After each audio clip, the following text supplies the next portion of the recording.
And now what's my plan? I got my mouth to work again. Look at me. The game's making, you can't hear it, but the game's making noise. Hey guys, welcome to Night Shift. Make sure to clock in when you get here. It is a channel point thing. Make sure to redeem it. Go ahead and clock in for me. Clock out on your way out too.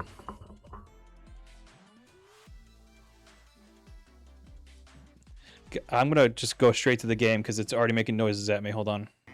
This is what I'm hearing.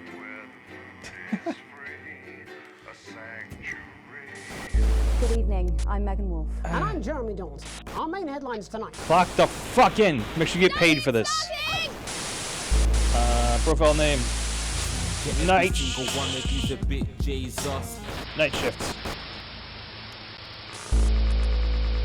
Oh, game didn't like that. Great. Well, Night Shift. A very blunt question. Quality normal. Vibration? What? Audio. Friends and neighbours, and have confidence that the team will keep you safe. But now you start to see, yes? The people never happy. It never enough. Okay. Graphics. Configuration full. That's fine. Controls. More. It's fine. Are you saying that advanced Accessibility. That's fine. We're still vassals, slaves. Everything seems fine. Oh, Megan. We're only getting started. Everything seems fine. Good evening, I'm Megan Wolf. And I'm Jeremy Jones. Our main headlines. So, this is a game where we're going to be... So much noise. We're going to be... I'm muted for stream. It's chaos immediately. We're streaming starting at midnight. Lock in, clock in. Clock in. Whenever you guys join in, make sure to clock in for your night shift. We're going to be playing Not For Broadcast. I'll be running a TV channel. But I don't know what the fuck I'm doing. Okay, I'm gonna mute the game again because it's just a lot of noise. Just do regular Friends and pain. neighbours, and have confidence Night that the shift. team will keep you safe. Let's do. But now you start to see, yes? The people never happy. It never enough. Oh, it's how difficult it is.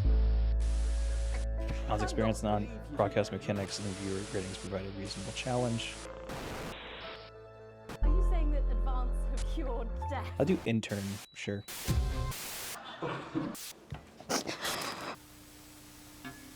That's all coming up on tonight's National Nightly News.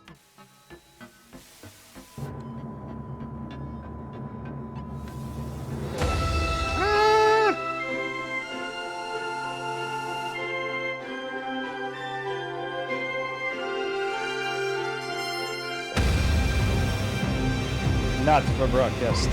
Eiffel Tower. Is the game as loud for you guys as it is for me? It's very loud. You saw me turn that shit down from 100 to 35%. It's still this loud. It's like I'm yelling. Am I yelling? Check my own volume from my throat real quick. Okay. I think I'm... Yeah, I have it down to negative 3.4 dB in the mixer. Then I turned the game down to 35% too. So it's double turned down. The election.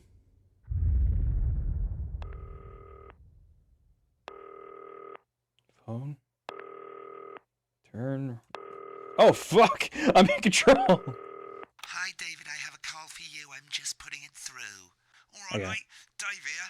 Listen, I know you've only come in to clean up the place, but I've got a bit caught up, so you're going to have to run the news tonight. Now, don't worry, November. it's not hard, and I'm going to stay on the phone and help you. Okay. First, I'm going to give you a quick tour of the broadcast room, so if you're Okay. not doing it already, look forwards towards all those screens. Right, look up at the top. That coloured bar is your audience. You want to Okay. keep the viewers going up and not down. Underneath that, Are you you've got controlling the it from your house? screens. The one on the right is the broadcast screen. That's what the viewers are seeing at home.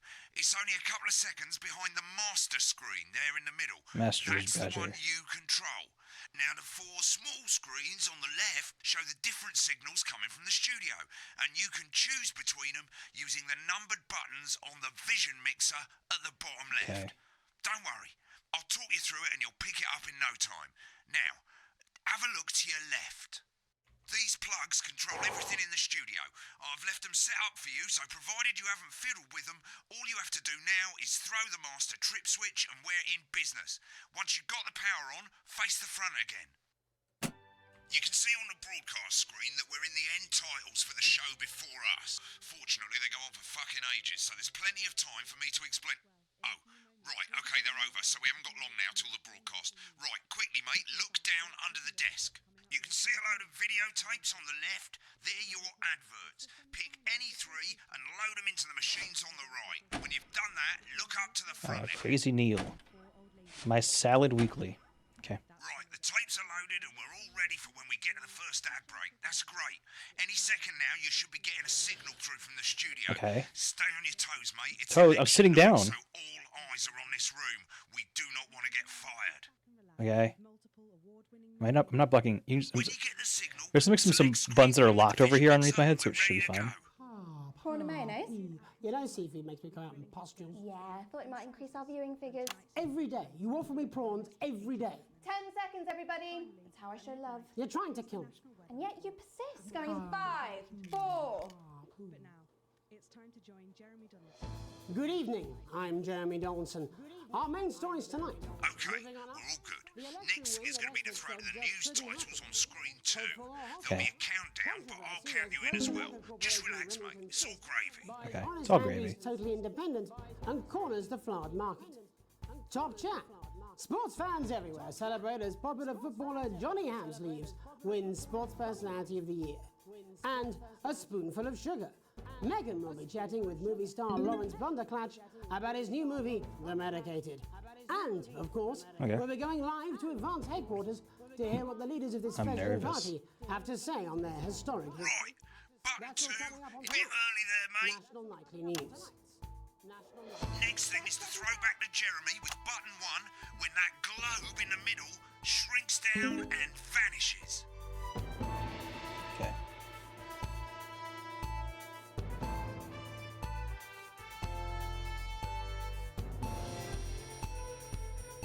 Okay.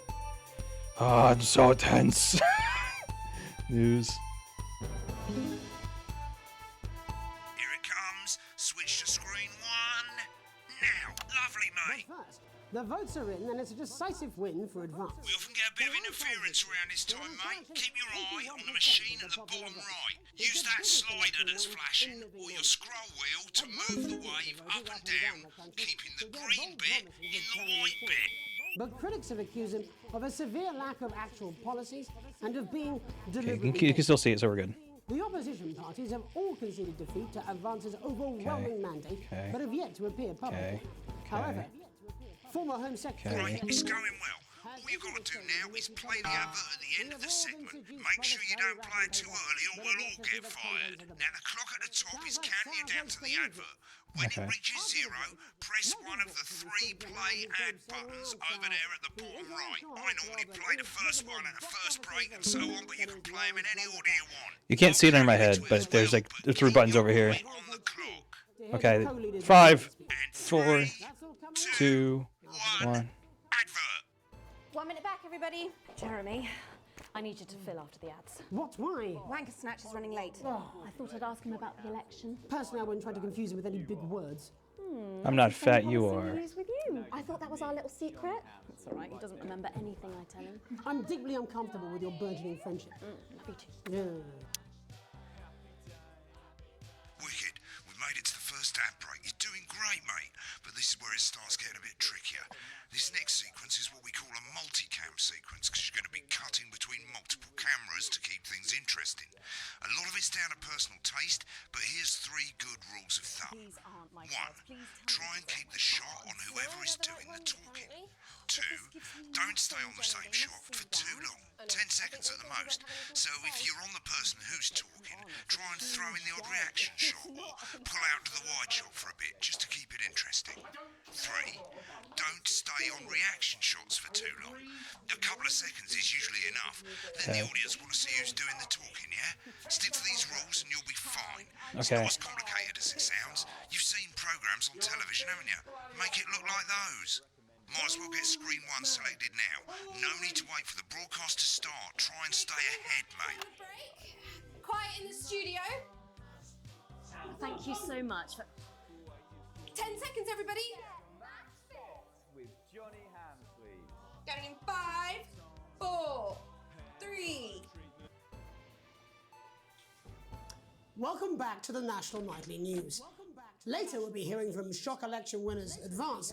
But first, Get ready to go to Megan on screen 4. Is here with a star of both stage and screen. Megan?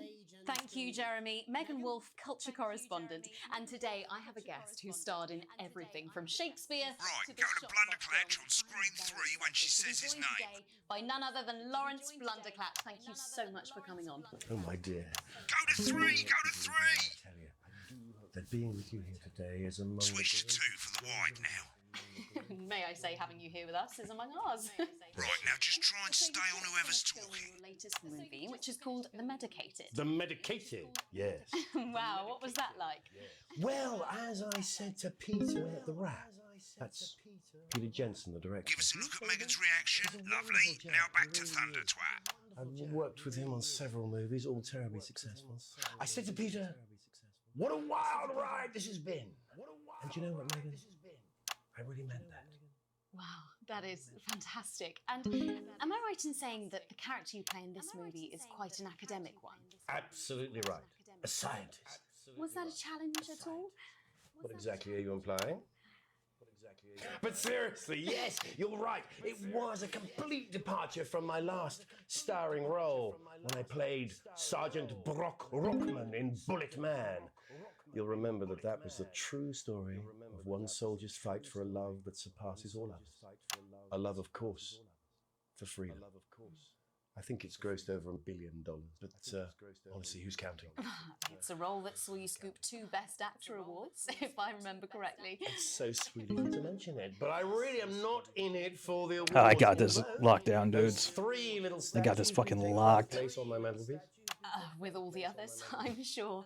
So, if you're not doing it for the awards, what is it then that drives you? That is a beautiful question. Ooh, I got this shit on lockdown. This shit looks great. Like you, I'm afraid. Cut me, and I will bleed. And often, that's how it feels, doesn't it? Doesn't it? Bleeding. Doesn't it? Giving. Suffering for one's audience. I suppose in the end, I do it for the difference it makes. I do it for the people that I inspire. The little people. But most of all, I think I do it for the positive change that I can bring about in the world. And today, of course, we're in for some real change, it looks like, in the coming few months. What do you make of this historic election result? Oh, well.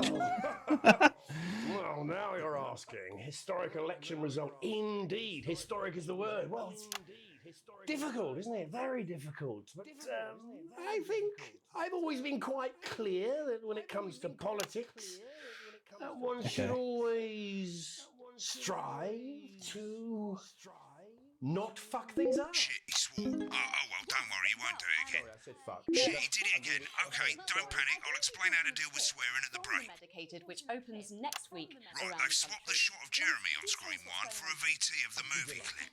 You'll get a countdown on the screen, but I'll just let Megan cue you in. My character, Dr. Lance Hemlock, is faced with a decision that could affect humanity's very survival. Exciting stuff. Let's take a look.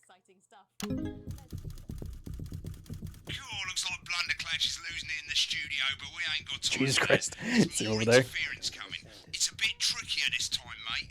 Use that little flashing joystick to the left of the knob, or hold down your middle mouse or Alt on your keyboard, and as the frequency changes, match it to the white bit by dragging right. You think I don't know that?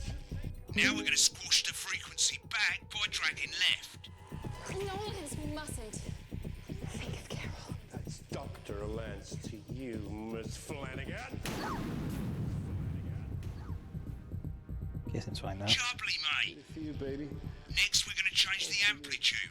Same as last time. Little joystick or hold Alt or middle mouse, and this time push upwards. Upwards, mate. Upwards. I didn't listen. Okay. I'm drowning, Lance, you said. You need to see this. No, it's all Right, now let's match it back by going downwards. Okay. Okay. Okay. Yeah. It's tiny. This formula, this is the key. Up, up, up, up. Up, up, up, up. Good. We have to ask I'm the best in the world. At the end of the clip, you'll want to play another ad. Remember to use the clock at the top to count you in. Yeah.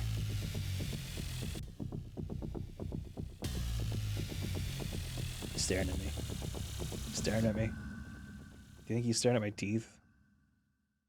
Right, I guess I better explain how to deal with bleeping out swear words. As you've probably noticed, the broadcast screen, here, is about 2 seconds behind the master screen, here. When someone says a naughty word, the bleep button lights up, like this. 2 seconds later, you'll hear that swear word going out on the broadcast, and you need to hold down the bleep button, or the spacebar on your keyboard, for as long as the swear word lasts. It can take a bit of practice getting used to hearing 2 things at once. Just stay calm, and you'll get it. And if you can't tell when to bleep, just above the button, you'll literally be able to see the sound scrolling by. All you gotta do is hold it down while the red bit is over the red line. Oh, that's gonna make it so much easier. If you do it by eye, I was you'll have to concerned take for a your eye off moment. the screens. That's why real professionals do it by ear. Most people like to have the volume of the broadcast screen a little bit below the master screen. Let's set it now. As you turn it up, you'll hear the advert getting louder. Good. You're set to start censoring. Like I say, it takes a little practice, but I'll try and help you through it, and soon we'll have you bleeping like a pro. Remember, button lights up, count 1, 2, and hold it down. And a deal. We got those shares. You want crazy? We got crazy. Crazy Neil's got crazy. Okay, that should be good. Remember to select screen 1 now that you've got the feed. Don't wait for the broadcast to go live. That's too late. You can use the number buttons on your keyboard, 1 to 4. Running the country. Seriously? Had worse. 5, 4, 3. Welcome back. And I'm told we can now go live to Advanced Headquarters, where the 2 leaders, Peter Clement and Julia Salisbury, are about to make their acceptance address. Oh shit, he's pissed. Shall I start? Get ready to bleep. For it, Pat. Okay, well, thank you all for coming, and, well, where do I start? What a day. They said we couldn't do They it. certainly did. They used every dirty, low-down, lying, southern bastard trick they had against us. But you, the people, you saw right through their shite. I'm sorry about the language there. Sorry about that. I've had a couple of celebratory pints. It makes me coarser than a granny's fanny. Memorably put.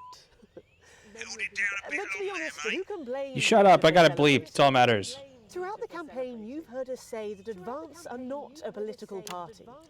A party is what you have when things are going well. Okay. When the country is suffering, you don't need a party. You need a team. A team that can change things. But today is day 1 of a new future. Okay. A better, fairer future. Okay. So perhaps we should all be celebrating. Except for the rich. For them, the party's over. They shouldn't be celebrating. They should be putting their shitting pants on and opening their dusty checkbooks. Again, colourfully put, but not inaccurate. Before we came out here to address the nation, we used our executive powers to pass the Assets and Wealth Act, Working with the tax office, we have produced a definitive list of every person in the country with wealth into the millions. You know the sort of... Probably you rather you don't. Because the likes of you and me are not welcome in their gated communities. Tomorrow, we will be introducing a sweeping reform of the tax system in this country.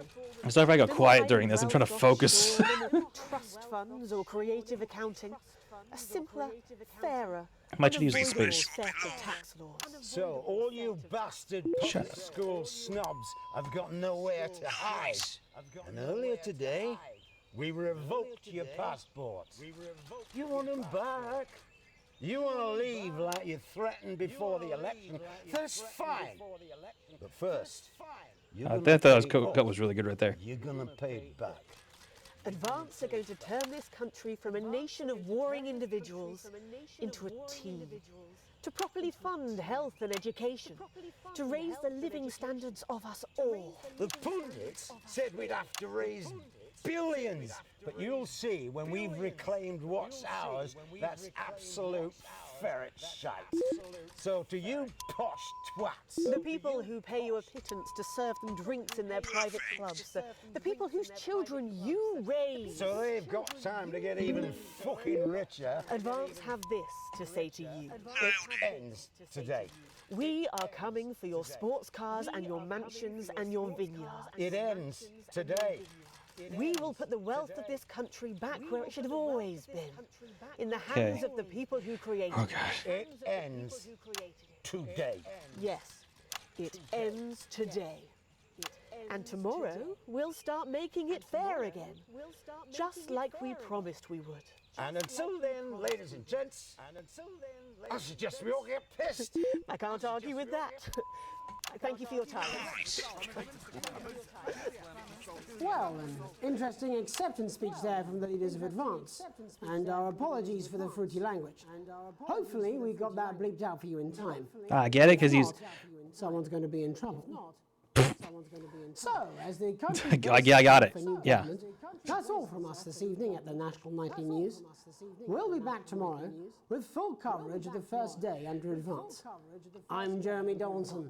Have a peaceful... Right, looks like you've got it now. Thanks for all the help, mate. I've got to go. Ferry's about to leave. Probably won't be coming back. Job's yours, mate. Good luck. Same old boring politics then. This is some weird fever dream, and I'm dying now. You should be so lucky. I'll see you tomorrow night. Not going for a drink? No, got a date. Lucky you. Try not to get murdered. She's gonna get murdered. Salad.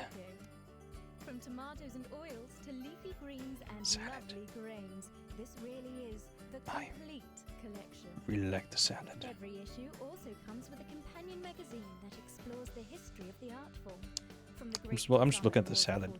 Oh, a bunch of dudes! Go back to my salad! I'm gonna continue. They don't have a salad anymore. It's 3 pages. This first page shows you how well the broadcast went. Achievements. Each sequence and an overall grade. Remember, grades mean bonuses, and they keep the boss happy. He's only in my left ear. How it went, select more info. If not, select continue to move to the next page. By the way, Logan, you did not clock in yet. Make sure you clock in. Right, this is the important page. It tells you how much you're going to get paid and how much wealth you have overall. I'm broke ass poor. It's weird how they know that. State of our main advertisers, but you don't own any fucking shares. You're a cleaner, for God's sake, so why would you care? I'm broke ass poor.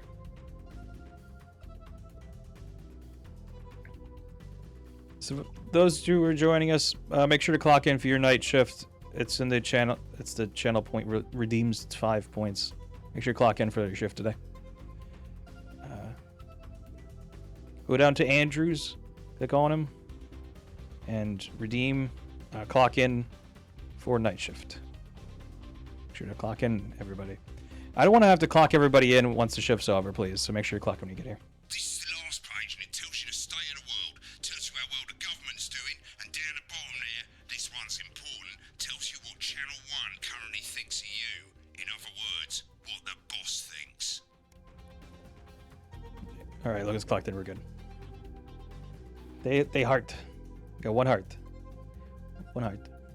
I want to get a thing on my stream eventually. When people clock in, pop a little time clock and I'll put like a card through it or some sort of animation or whatever that visually shows people clocking in. It'd be fun. Alright, mate. Welcome to the archive. This is where you can have a quick look back at what you've done and how it looked to the public. There's 3 sections: broadcast, rushes, and adverts. Let's start with broadcast. Click on it now. Broadcast. On the left, that's all the broadcasts that you've done. Click on any one of them and hit load tape. Once it's finished loading, you can use the rewind and the fast forward at the bottom there to help you get to the bit you want to see. Okay. Well, in a few moments, we'll be going live to tonight's national nightly news. But before that, let's take a look. Okay. I really don't care.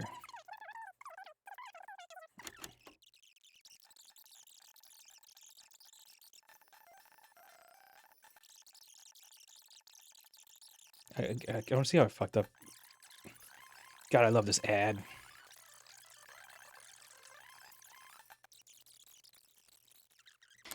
May I say, having you here with us is among ours.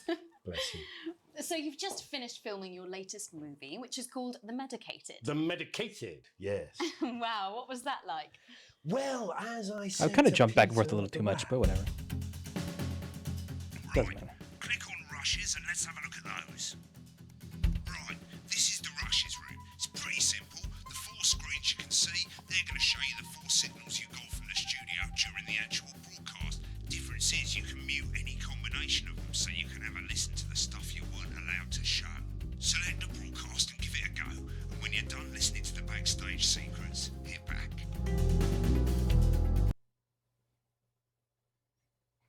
During the interview and the acceptance speech, they were talking back in the studio.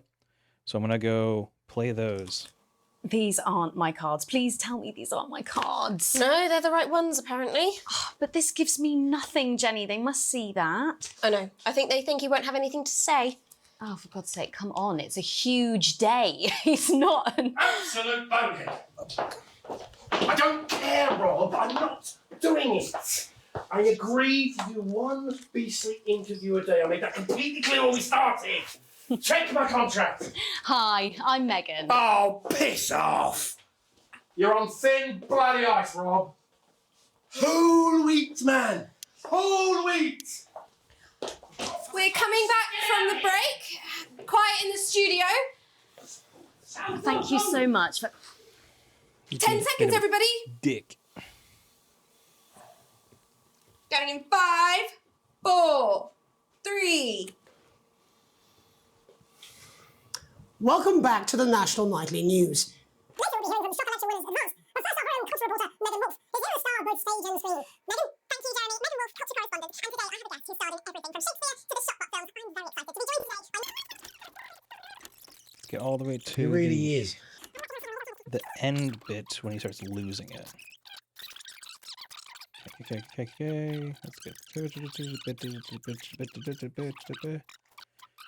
all through. We have clip. Where's the clip? The clip, please. And we're out. Rob, get the car. We're out of here. Mr. Blundercatch. No! I'm shutting this down. What kind of operation are you people running? Mr. Blundercatch, I understand you're upset, but we can... Upset? You don't know the half of it. Rob! I'll be at the Dorset. Send up a bottle of scotch and a whole ham. It's in my contract. A whole ham! I'm sorry. I just had to. I had to. Oh, go on then. Say it. What?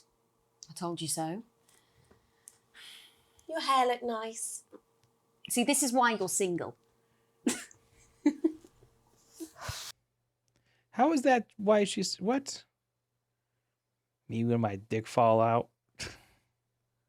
This is why you're single. Stop. Let's go to the advanced acceptance speech and mute... Because they were doing stuff back at the studio, I saw. So I'm going to mute the politics going on. Apparently he's been drinking since lunchtime. Christ, he's a liability in the best of times. I know. God help whoever has to bleep this. 10 seconds, everybody. Get it? Because we have to bleep it. Running the country. Seriously? We've had worse. 5, 4, 3. Welcome back. And I'm told we can now go live to Advanced Headquarters, where the two leaders, Peter Clement and Julia Salisbury, are about to make their acceptance address.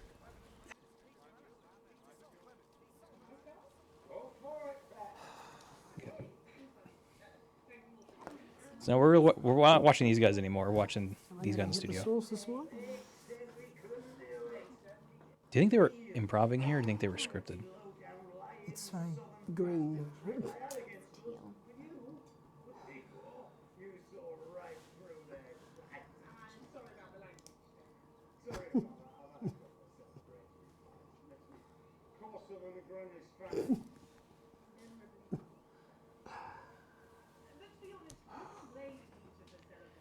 I think they were given the clip to watch. I think they recorded this ahead of time. Then these guys in the studio were given this clip, given this thing to watch. And they have to just like, all right, reacting character. No, party, team spirit, all that bomb. Swearing.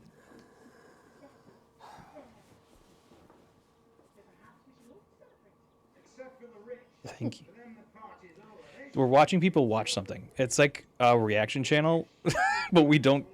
It's like we watched the thing and then watched a reaction channel of something for it. And you guys, okay, and now you guys are watching me watch them react to. You're watching me react to them reacting to these guys. This is like so fucking removed. This is me right now. Mm-hmm. Mm-hmm.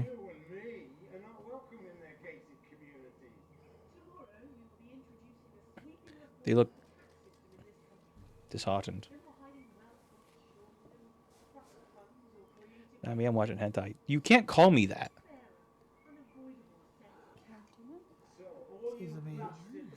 On personal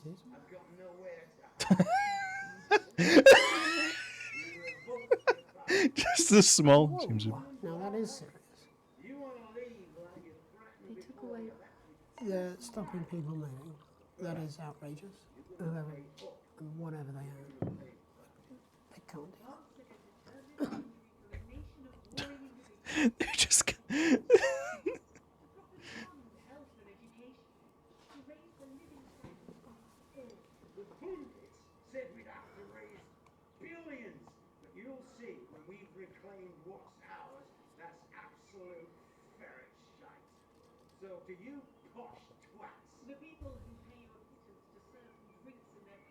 This is funny. I don't know why I'm thoroughly enjoying me streaming me watching these guys who are watching these guys.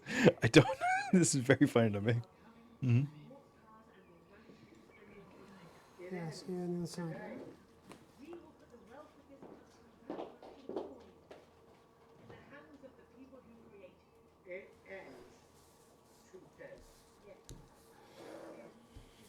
He has to get ready. I am going to be an actor, an anchor soon. This is probably a really weird acting role you probably had to pick up.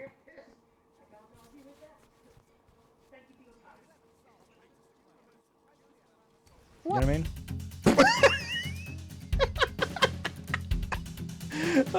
Stop that at the break time.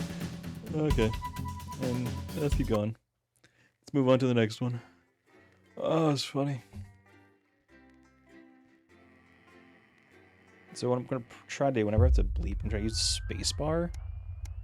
And then control the cameras with my mouse. I'm in the house. You're at home to find post on the mats, most being nothing more than usual junk mail, one that or however catches your eye. The team wants to know you. You open it. It's a form for the new advanced government asking for information on all citizens. First page is filled already. Your name, Alex Winston. Your spouse, Sam Winston. Your children, Charles Winston, 14. Susie Winston, 19. You get the basics right. The rest of the questions are left for you to complete. Appear to be mandatory. Upon starting a job, you would be friendly, introduce yourself to your coworkers, be productive, and get to work immediately. Ease yourself in, or yourself a new workplace. Argue with friends about old jobs. Probably ease yourself in. A colleague is in a different department has confided in you that they've been taking home confidential information. Now, a file of minor importance has gone missing. You would help colleague cover it up, recommend that your colleague reports it, promise your colleague you won't tell anyone, and report the violation supervisor immediately. This game was a horror game. Not mad it's not, just surprised. Yeah. Okay, this is the government asking.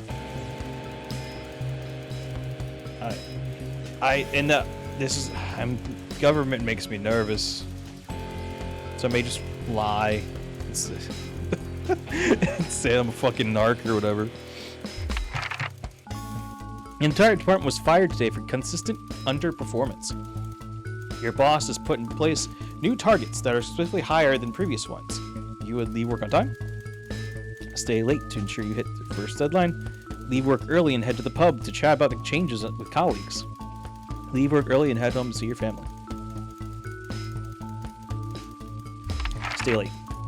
Yes, it's the annual company barbecue, and you and your family have been invited. You are looking forward to enjoying a nice day with your friends and family. You are washing your hair that day. You're free. You wouldn't mind missing it.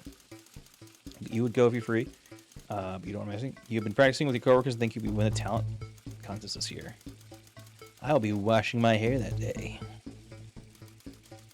Nice day with friends and family. But a long, successful career, now about to retire. In your speech, you listed achievements and all the good memories you've had working there. You give an honest review of the pros and cons of the company. You focus on issues and challenges you face while working there. You refuse to attend. That one's funny, though. They threw this big party for you? Nah, I'm not gonna go. Achievements and all that stuff. In your spare time, you like to relax at home, doing things, you listen to music, or making models. You attend political rallies and stand up for what you believe in. You encourage and support your children with their hobbies. You play in local sports teams. I think that second one is a trap. Because don't trust the government. It's also this like the skittering that's happening across the screen right here. The children thing. Your ideal holiday getaway would be surrounded by natural beauty, get away from the strain of the daily grind, exploring somewhat unfamiliar and discovering new experiences and challenges, a structured day out at a theme park bursting with thrills and attractions for your family, romantic getaway with your partner in tropical island paradise. Sure, let's go that one. It is the most important that the government keeps people safe, free, happy, or equal.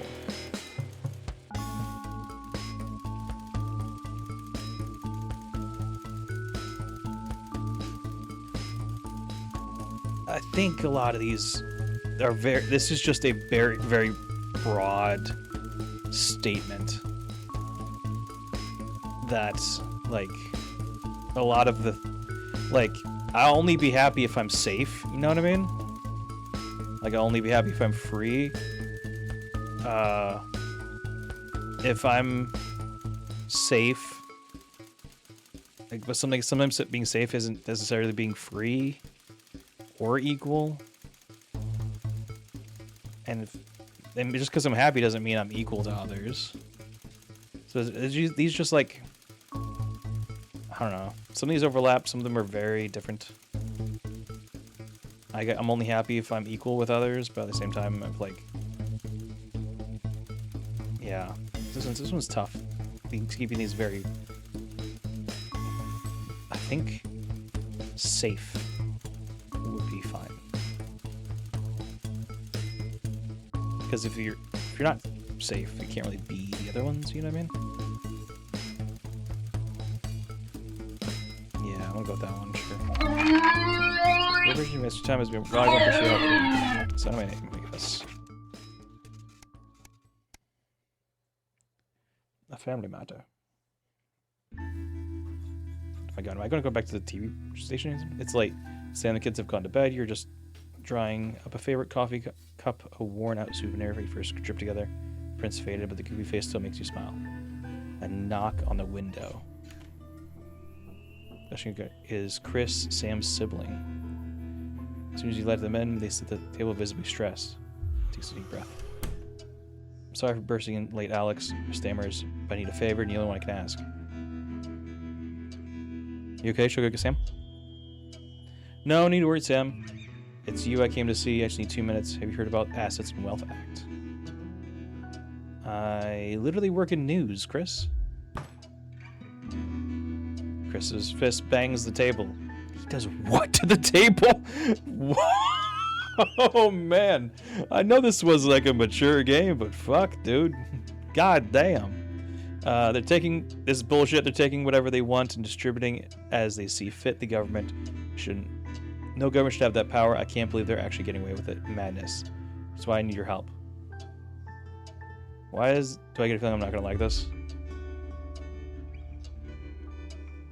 Chris's eyes seem to be resting comfortably on the floor tiles. Look, I know it's a lot to ask, but I need your passport. Passport what for? They've taken mine in half the bloody countries, but people always say you and I look similar, so I need to leave before it's too late. Once I'm out, me and my money will be safe. But I need to go now before they freeze my accounts. Please, Alex, I wouldn't ask if I had any other choice. Should I save? Let me go get it. Or surely there's another way. Surely there's another way. It can't be that serious. You're joking, right? It's always done right. I've always done right by you and Sam. You treated your children like they were my own. We're family. Does that mean nothing to you?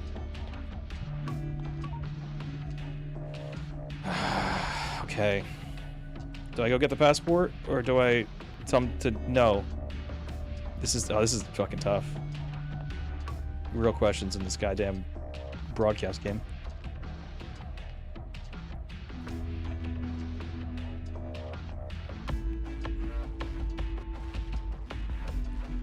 I'm telling them to fuck off.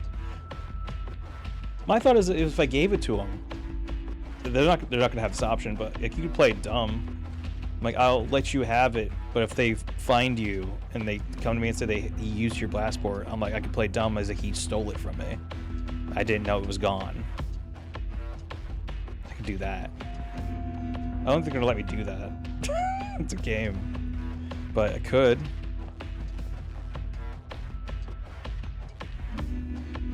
God.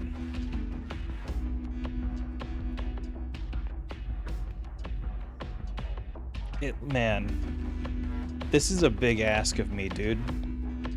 Like, this comes back to me, my family's at risk.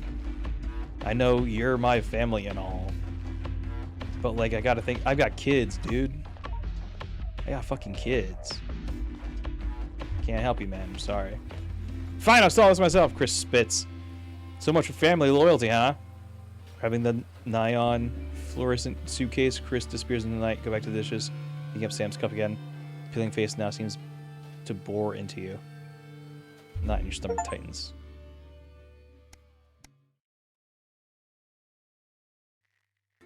It's such a big fucking ask, dude. Especially with that type of situation where, like... dude, I can't believe you told me to fuck up. Yeah, man, I'm the worst.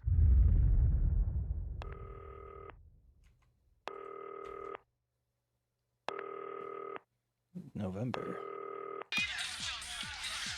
mate, it's Dave. Oh, Christ, it's noisy in here, Jesus. Right, hang on, let me just get out some flags, darling. Yeah, I'll take that one with me. Cheers. What's Right. this? Oh, that's better. Let's get set up and get on with it, eh, so I can get back to my guests. First of all, let's get the power on. You need to get at least the bottom 4 plugs on.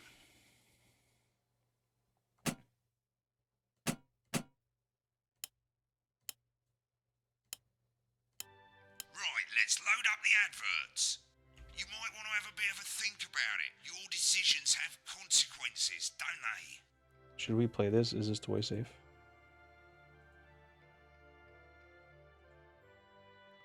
I love me some Crazy Neil. Let's go. Just kill Christ on. What the fuck that one says? Let's toy safe. Let's do Alan James is coming soon to a medium-sized hall near you. He's going to be in your hallway. Alan James is coming in your hallway. Get him up. See, they finally got the old headline system up and working again, and the Vision Mix is already in headline mode because headlines always come at the start. It's really simple, mate. These two buttons at the bottom of the vision mixer, you can see they now have A and B on them.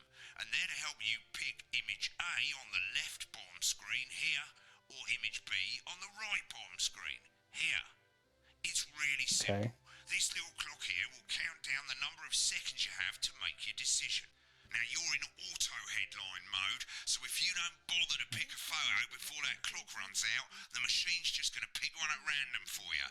I just want to say one more thing, mate. The pictures you choose to show of these people, well, that's how the public is going to perceive them, and that's going to affect their lives. So, like with the adverts, choose carefully. And we're off. Good luck, mate. If I get time, I'll call you back in the next break. Yeah, I'm coming, darling. Snuggle Hugs? That's the bastard. Yeah, I wouldn't get one of those. My friend Janet says theirs gets really hot. Is this Janet who thinks dogs have their own secret language? Yeah, the one that mistrusts the moon. 10 seconds, everybody. They all get super hot. Mm. Don't blame me when it Fuck, explodes. dude. Going in 5, 4, 3. Good evening, I'm Jeremy Donaldson. Our main headlines tonight. Destination unknown. At the end of Advance's first full week in office, we ask exactly who's leading this charge. Tonight, I'll be discussing what the new future might hold with a leading economist and radical free thinker. With the Assets and Wealth Act on the brink of raising living standards for the vast majority of the country, I'll be asking my guess if we're on the way to a new future. Out with the old, Remington's Fist have appointed Sophia Remington as their new CEO. The following photo, taken from our archive, gives us a sense of this influential young firebrand who, at the tender age of 23, becomes the youngest female CEO in history. Sophia Remington has always impressed. She was top of her class at university and graduated with the highest honours, immediately being asked back to lecture. The markets have responded favourably to Sophia's appointment, with stocks rising 30 points in light of the announcement. In her first press conference this afternoon, Sophia announced a children's toy named Mr. Snuggle Hugs. Sophia promises it will be all the rage this Christmas, but concerns have been raised about the product's safety. Making a splash. Intrepid scientist Dr. David Wong and marine biologist Ingrid Swarsborg-Horgensford have today set off to explore Dante's taint. The recently discovered Dante's what? was previously thought unreachable, but thanks to a new breakthrough in underwater flood technology, God, I should censor taint. That would be so funny. And the undiscovered plant species it contains. This is, of course, only the latest in a series of successful expeditions for this unlikely pairing. In a joint statement about the dangers their team might face, the pair stated, "We will face the plentiful challenges together like we always have." Playing the field, rumours abound as sporting legend Johnny Hamsleeves is snapped leaving Bush, one of the capital's hottest clubs. The footballer was Dude, that guy is deep in the bush. named Sports Personality of the Year last week, as reported by this very programme. Johnny is seen here with socialite and performance artiste Tiffany Lamore, whose recent show, Snatched Inside My Snatch, has kept her firmly in the public eye. Could romance be on the cards for these two budding A-listers? And Griever's bodily charm. With Advance promising a radical new position on crime, how afraid should we actually be? I'll be going live around the country to talk with people who've seen the criminal justice system from every perspective. With more and more powers passing to the police and less oversight, are we using an Advance-shaped sledgehammer to crack a nut? All that and mega more with a group of young actors already experiencing the positive side of the new Assets and Wealth Act firsthand. They'll be talking and performing later. That's all coming up on tonight's National Nightly News.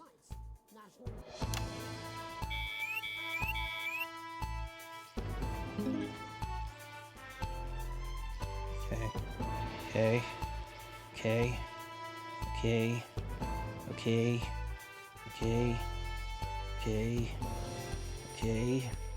Fuck, dude. Oh, I'm gonna... Oh, no. It's coming. I did it.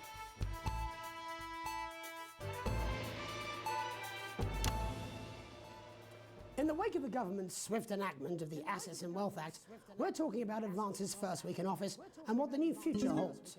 Joining me are Katie Brightman, a leading economist, and Alan James, author of Alan James is Right, The Free Man's Guide to Waking Up. Alan, the government certainly haven't dragged their heels on delivering some of the legislation they promised. But what does the Wealth Act mean for us? Nothing, Jeremy. We're still vassal slaves, we're just in prettier cages. A confident dismissal there. Katie Brightman, do you agree? I'm afraid I don't, no. I think that Advance have realised that the current economic system of unlimited, unending growth is untenable, so they're changing things up. There I agree with you. They're moving to the next steps in the grand plan. Grand plan, Alan? It's all in my book. Alan James is right, Jeremy. We're to become the great herd. Ignorant, sterile, and short-lived. That's what they want. Or perhaps Advance have just realised that if we carry on the way we are, we will destroy ourselves and this planet in a mad orgy of consumption, if you'll excuse the colourful metaphor. Yes, orgy is the right word. Only it'll be the overlords having an orgy on our poor broken backs. It's all in my book. Alan James is... Shamelessly self-promoting? Katie, how do you think the rest of the world will respond to this new approach? I think they're watching carefully. Advance are the most disruptive threat that the world powers have faced since the last Great War. Yes, Katie's right. War is inevitable. Thank you, but that isn't And this will not be a war like we've ever seen before. We're talking millions of deaths. We're talking high-tech weapons that can level entire cities. We're talking... Out of the wrong orifices? Mock me all you like, Jeremy, but when they murder your parents and they poison your food and they take you away to their camps for hypno-brainwashing, who will be laughing then? That might be a great way to sell books, Alan, but you know full well that isn't going to happen in a democracy. Democracy is dead. Yes, Advance are radical, and change is always frightening, but the truth is that the Wealth and Assets Act has made more than 90% of the population wealthier and is on target to produce a permanent end to poverty. Bollocks! What this young lady doesn't understand, Jeremy, is that these are the same people. Maybe they've rebranded, but it's all a little circus act to keep us from seeing the tyrant behind the curtain. That's where you're wrong, Alan. For a start, they've mobilised the youth vote like we've never seen before. You say mobilise, I call it grooming. The grooming of an entire generation to walk happily into eternal bondage. They're like psychic paedophiles. But based on the facts, Katie, what are your predictions? The Assets and Wealth Act is only the first step. Advance now have a historic budgetary surplus, and as well as properly funding our public services, they're already funneling unprecedented amounts into scientific research and the arts. Or, as I call them in my book, Frankenscience and opiates. Like opiates, see? Can we get back to the issue at hand, please, Alan? This is the issue. It's all coming from the water, the chemicals. They're pumping it full of belief juice. Don't get me wrong. I want to see these changes, but only if they're sustainable. If Advance lose their power after spending half of our GDP on dismantling infrastructure, that could be catastrophic. The catastrophe is that they're succeeding. They've got us sat here talking about their puppet show. All right, we're running out of time. Quickly, Alan, what does the future look like to you? A bleak space where we've all been figuratively sodomized into submission. No, of course. Katie? We might be on the eve of a brave new world. God knows we need some change, but we need to be cautious. Let's walk forwards with our eyes open. Two very different visions of the future there. Alan James, Katie Brightman, thank you for joining me. When we come back, I'll be investigating law and order before Megan meets some beneficiaries of the Assets and Wealth Act. That's all coming up tonight on the National Nightly News. 1 minute back. You know, I think they might do some good. I hope so too, Jeremy. How much are you being paid by them, then? Shut the fuck up, Alan. I've never heard so much shit in my life. Well, we'll see who's full of shit, won't we? Alan, I can explain it to you, but unfortunately, I can't understand it for you. Well, I don't know what she meant by that.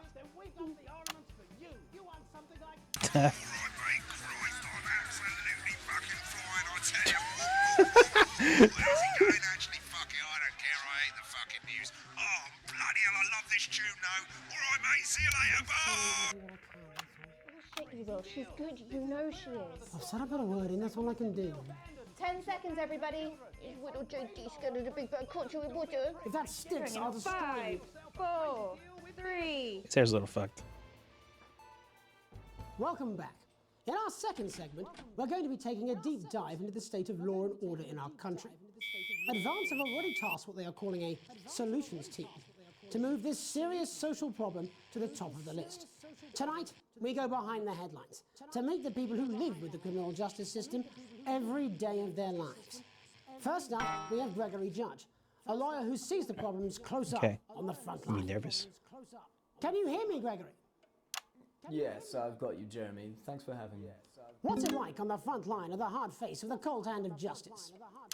Well, as you can imagine, Jeremy, we are massively understaffed in this country. We're working every hour we can just to try and cope with the caseloads on our desks. Which must affect the quality of support you can offer. Well, we can barely keep up with demand, Jeremy. There just simply isn't enough being done at a systemic level to relieve the problem. We need more support from ministers. What are you doing? We need change at a structural level, I'm Jeremy. leaving, Greg. Not a good time, darling. It never is it? I'll be at my mother's. Just hang on. No, the problem isn't a local one, Jeremy. It's nationwide. Just give me 5 minutes. I'm talking to Jeremy Donaldson. Oh, have you mentioned your affairs? No. Well, the affairs of the Justice Department that we should be concerned about. Hello, Mr. Donaldson. Hello, Mrs. Judge. We need legislation to relieve the pressure on our public Sorry servants. to interrupt the news, Mr. Donaldson. Can I have a moment to tell my husband I'm leaving him? Yes, I totally understand. Quite the picture of a burdened legal sector there. Gregory Judge, thank you for joining us.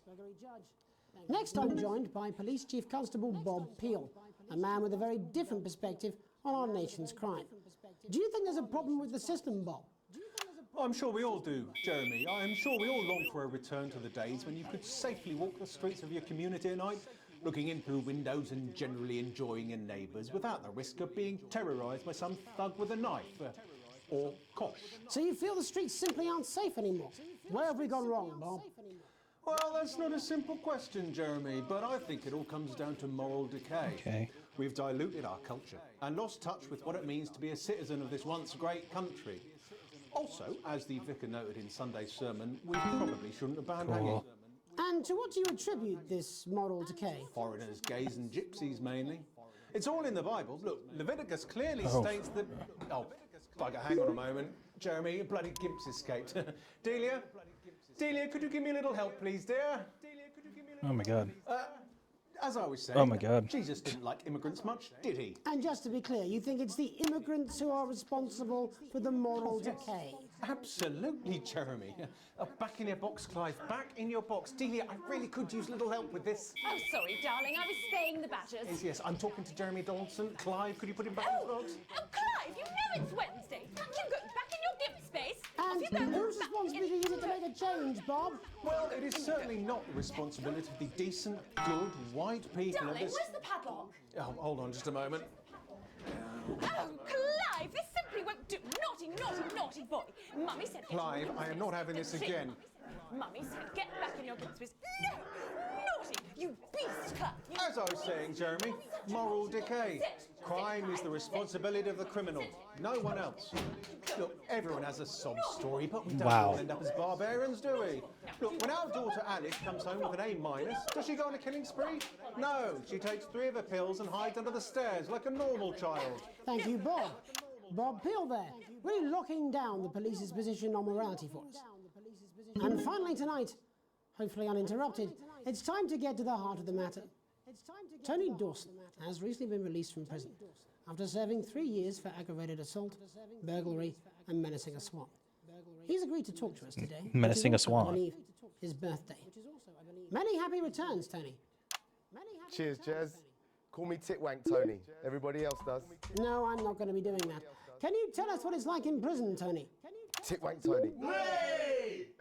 Prison's a mixed bag.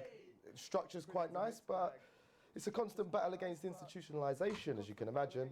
And obviously, titwanks are quite hard to come by. I'm picking up that you're not alone there, Tony.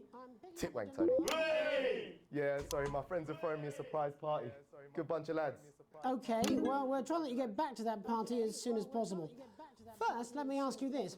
Do you feel that your time spent in prison helped to rehabilitate you in any way, Tony? Titwank Tony. I don't think it's as easy as that, Jez. Sopen!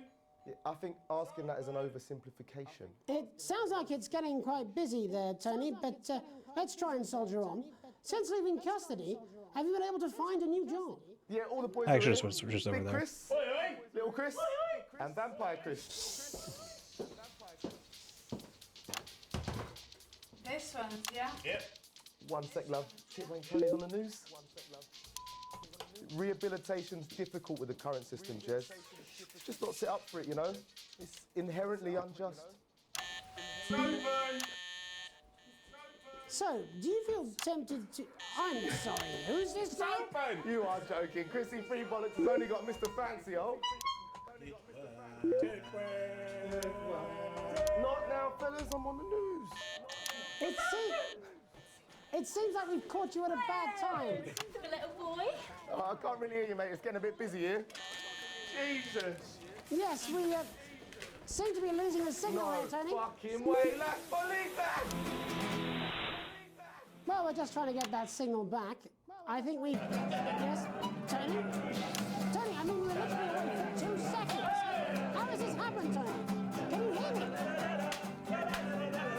Well, we seem to have lost our train of thought there a little.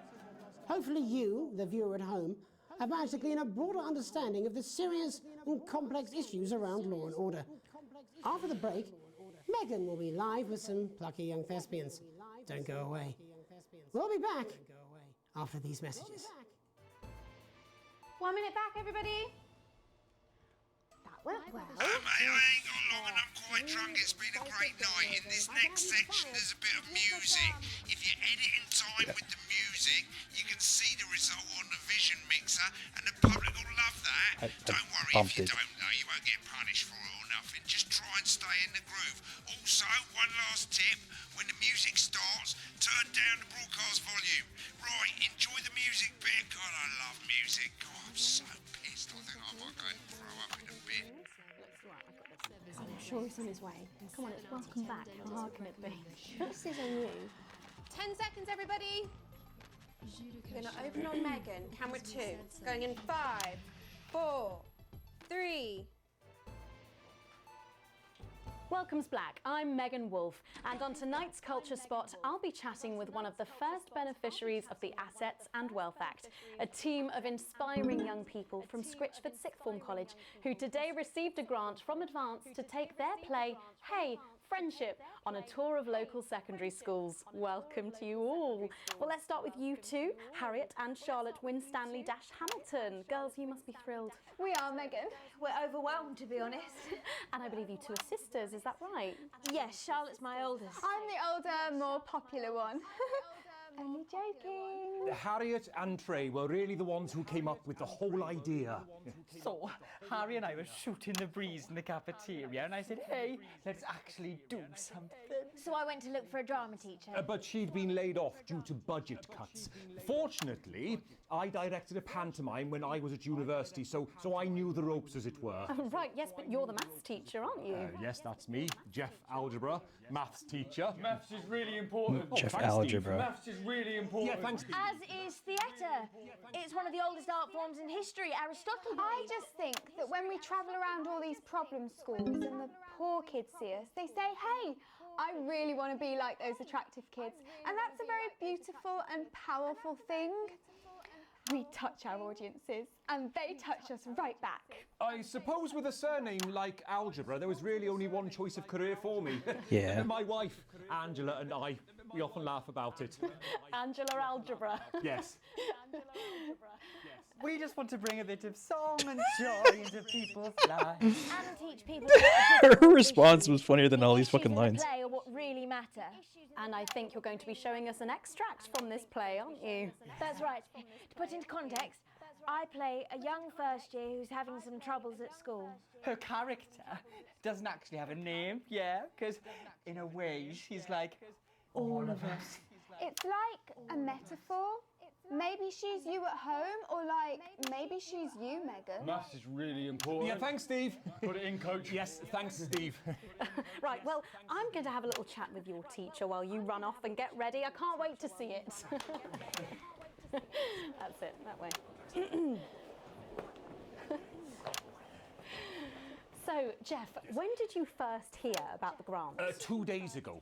A letter from Advance arrived at the school. Now, the headmaster thought it was all a prank, but his secretary retrieved it from his bin and brought it to me. How? How did you react? I also threw it in the bin. But then Harriet and Trey rescued it, and they rang the number at the bottom of the page, and next thing you know, we're on tour. Wow. Well, I think we can all guess which way you'll be voting from now on. Do you know what? It's funny because Angela and I don't usually vote. We're not very political. I'm a mathematician, of course, and she's a paraplegic mainly. But we did used to watch that Peter Clements DIY show back in the day, and so we thought, why not? Let's have a go at this whole democracy thing. Okay. And here we bally well are. Good stuff. Fucking brilliant! So, let's have a look at a short section of Hey, Friendship.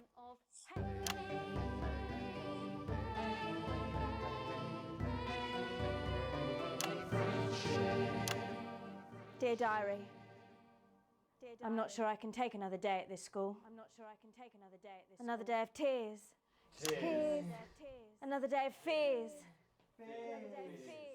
But still I walk the corridors alone. Dreading what might be around every corner. What's around the corner? What's around the corner? What's around the corner? Oh, hi Gary. Oh heavens no! It's Gary the Fist! Gary the Fist! Going somewhere, little first year? Great. I've been looking for some poor victim to bully all morning, but will this make me feel better about my violent father? Violent father. Excuse me, I'm late for maths. It's my favourite subject. And so important. Maths is for losers. What? Maths is for losers. My arm's stuck, coach. Keep going, for fuck's sake! Right, maths is for losers. Did too early. Now, Fuck. Give me your lunch money. Double lunch for me today, but why I'm only truly happy when I'm eating. Not today, Gary the Fist. What do you mean not today? Who are you? What do you mean not today? My arm's free, coach. Brilliant, keep going. Right, who are you to stand up to me? I, Gary the Fist. And you're just a sad little girl with two gay dads who's all alone. That's where you're wrong, Gary the Fist. These are my two new friends. Vanessa is captain of the netball team. Yeah. And Blake owns a motorbike. Yeah. But I can't fight all three of you, and I don't have any friends of my own.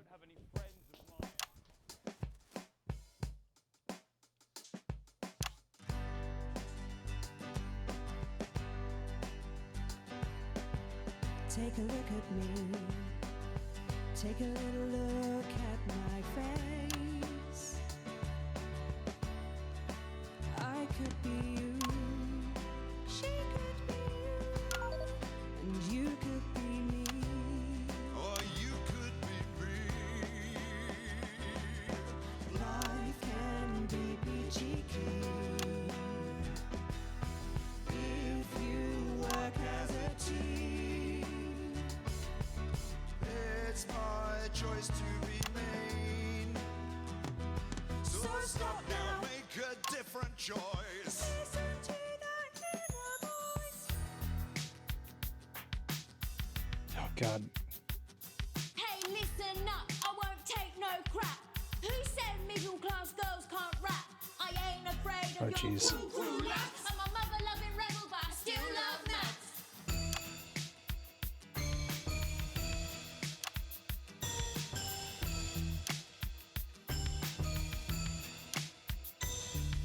Hey, kids, I'm Gary the Fist. People think that folks like me probably shouldn't exist, but that's just prejudice, and I'd do better if you knew the way that I became Gary the Fist.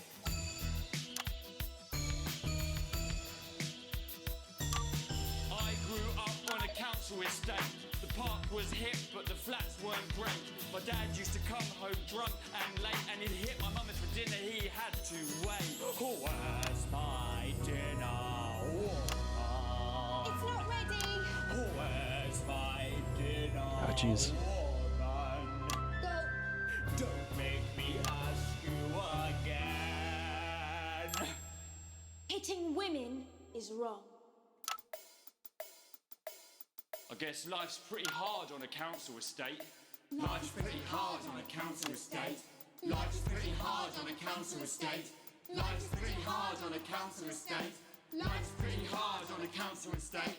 Life's pretty hard on a council estate. I wish they weren't looking down the barrel of the lens. It's so damn hard on a council estate. Life can be peachy keen. Yeah, yeah, yeah. If you work as a team. Just work as a team. It's your choice to be me. It's my choice. So stop now, make a different choice. Listen to that inner voice. Friendship! Yes! Oh, oh, oh.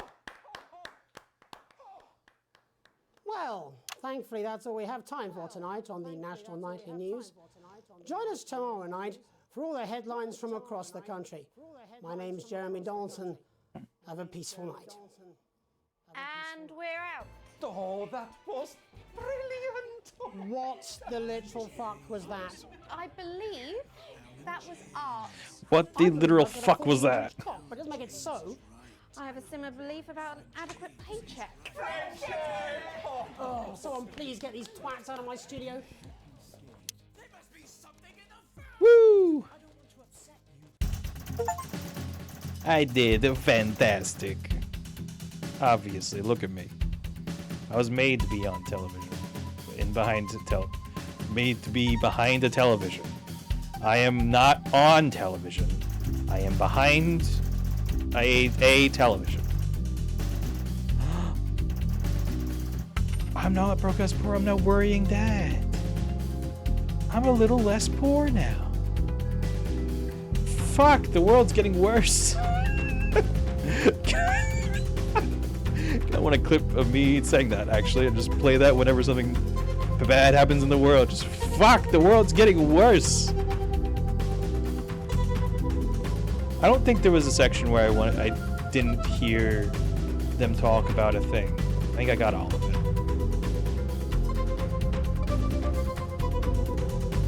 it. Yeah. I'm just gonna move on.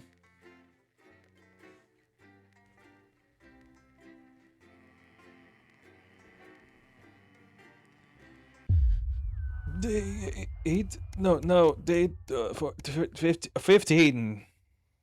It's late. Night shift! It's the night shift. You arrive home from another long night shift. To find a note waiting for you on the countertop. You recognize Sam's hurried scrawl. Chris has been evicted for not paying rent. You know where he's headed. Sam's gone to pick up Chris' stuff from the street. Don't wait up. Underlined twice. So it's your fault now, is it? You so quickly press play on the cheap horror film we were going to watch together. Used to absolutely terrify you as a kid. It always makes the two of you laugh. It's not the same without Sam, but you still chuckle yourself occasionally. Just as you get to the good bits, the part where Candy decides to investigate alone, your 14-year-old son erupts. Wants to go to a friend's house. Looks at you in a way only a child can, pleading but somehow defiant. Let him go as long as he promises to be home by 11. Just rather know he's not allowed to school night. Okay. Be back by 11. He's clearly surprised. He practically races out the door. He goes in front of the movie, waiting up for his turn. You start to awake at the sound of the TV static. It's gone midnight and there's no sign of Charlie or Sam. School night, and he promised, so you go over there and march home. Arriving at the friend's house, you find your son, who miraculously notices the time when he sees you. He may think you were born yesterday, but at least he apologizes. That's something. You recognize that cheeky, mischievous look. You can't help to let him off this time. As long as my son's fine. Oh. Time has passed. It's a month later.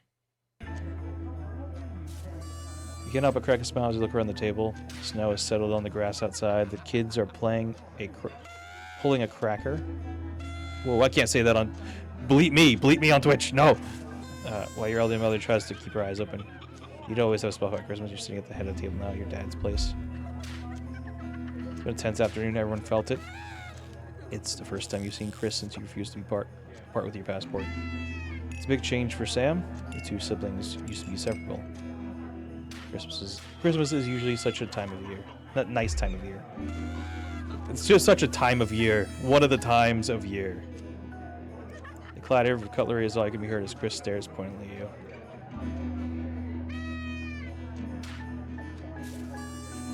You have a nice Christmas, Grandma?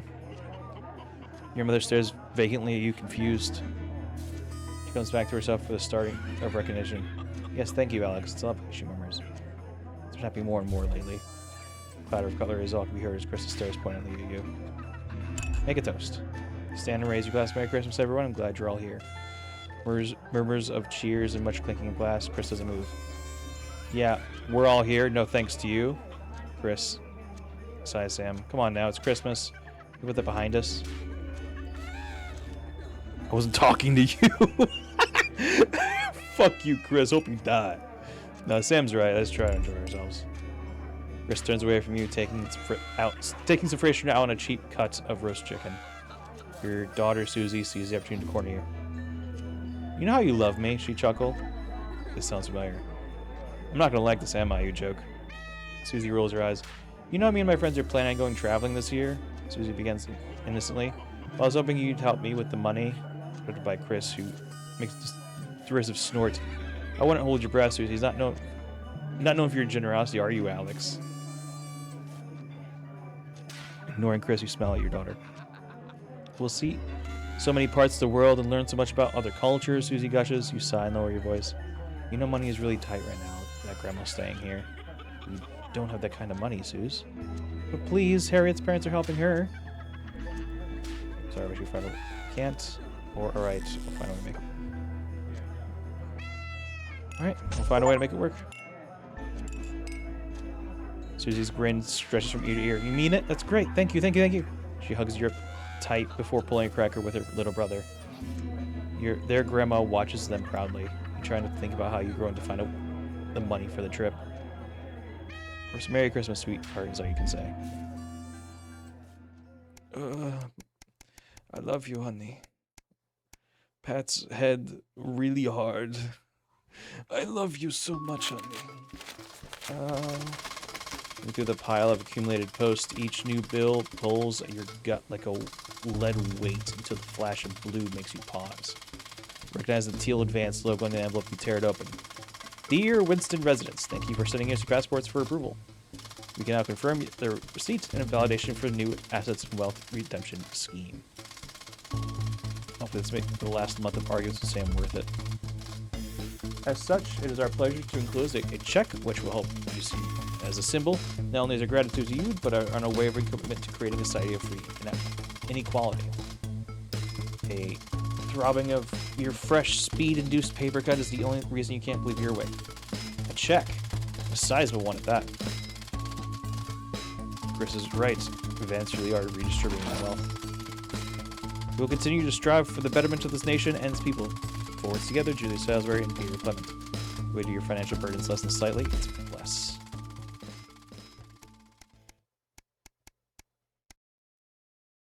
I don't know how long this stream's gonna go. A little longer. Why does the zip on this damned case never close? It's your anniversary every year. You and Sam go away for the weekend, usually camping. You're not made of money. I'm looking forward to it for ages. Finally getting some time alone together where you forget about the noise of life. No kids, no work. Just a bit of romance and some peace and quiet. Zip finally gives up the battle and you drag the bulging suitcase down the stairs. The answering machine is blinking in the hall. Good evening, Alex. This is Mr. Bozeman. I'm calling to inform you that you'll be required to work this weekend. It sinks. Some information has come to light concerning the rising tension between our nation and foreign powers. The National Nightly News team will be working around the clock to ensure we break the story first. Needless to say, I'll be expecting your attendance tomorrow morning, 8 a.m. sharp. Have a pleasant evening, Alex. Shock turns to annoyance and then fury. You can tell Sam. Sam comes downstairs, brimming with excitement. Kissing you, they grab the car keys from the dish to load your bags to the back.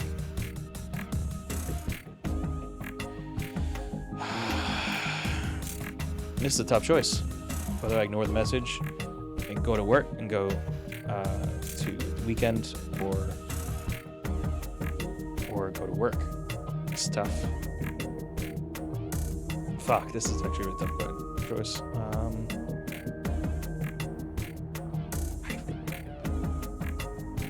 my gosh. I don't know. I don't know.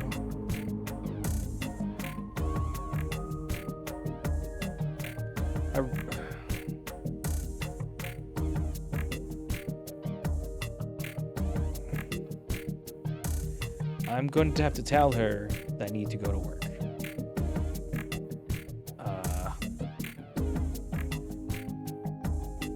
She's going to get mad, but I can't.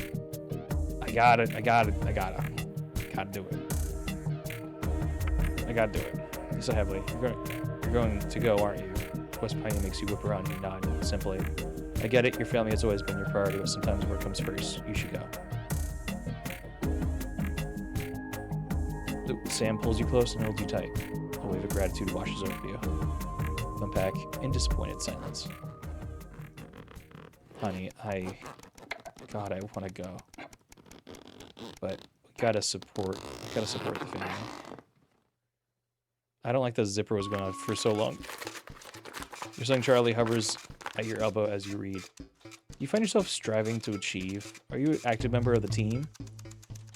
Do you like reaping the benefits of cooperation? Join the event's go-getters today. Forwards together. That's like the youth club he told you about. Charlie grabs a flyer from you and thrusts a form into your hand. So I can walk there straight from school and Ben's sister can come drop us home after? So you don't have to do anything.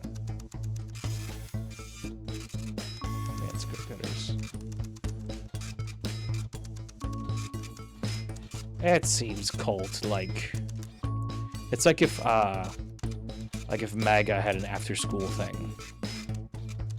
That's what it feels like.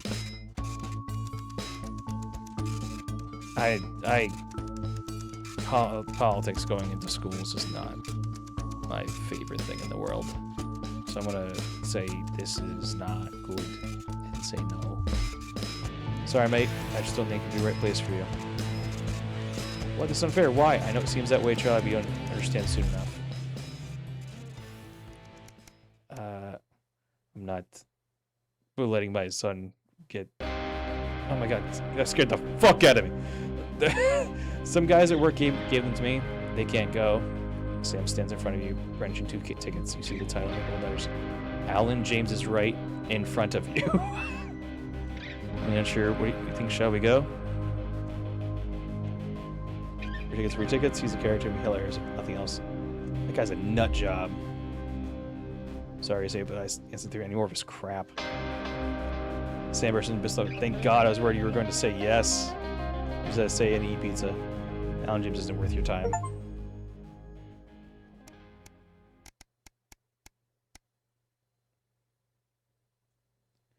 Because, like,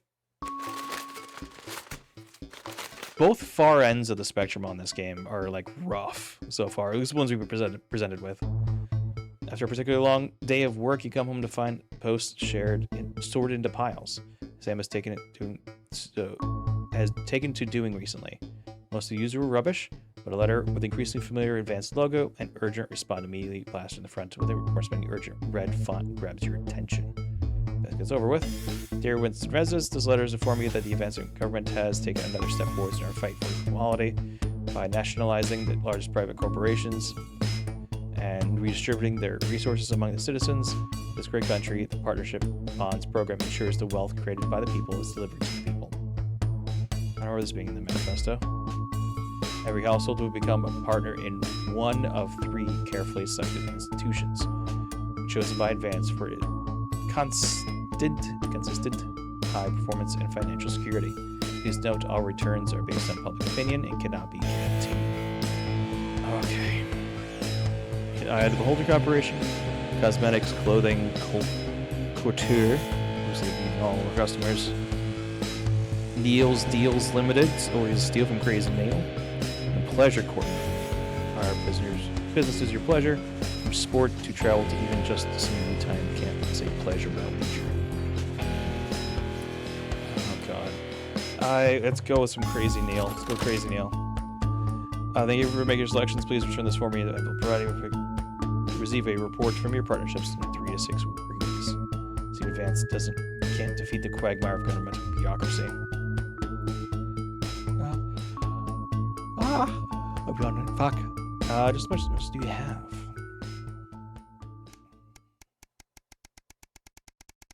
I'm out of the drink. Jesus Christ, are we gonna play any of these days? As soon as I said that we're playing one, hey, let's go. See, guys, all you have to do is complain, and then you'll just get everything you want in life.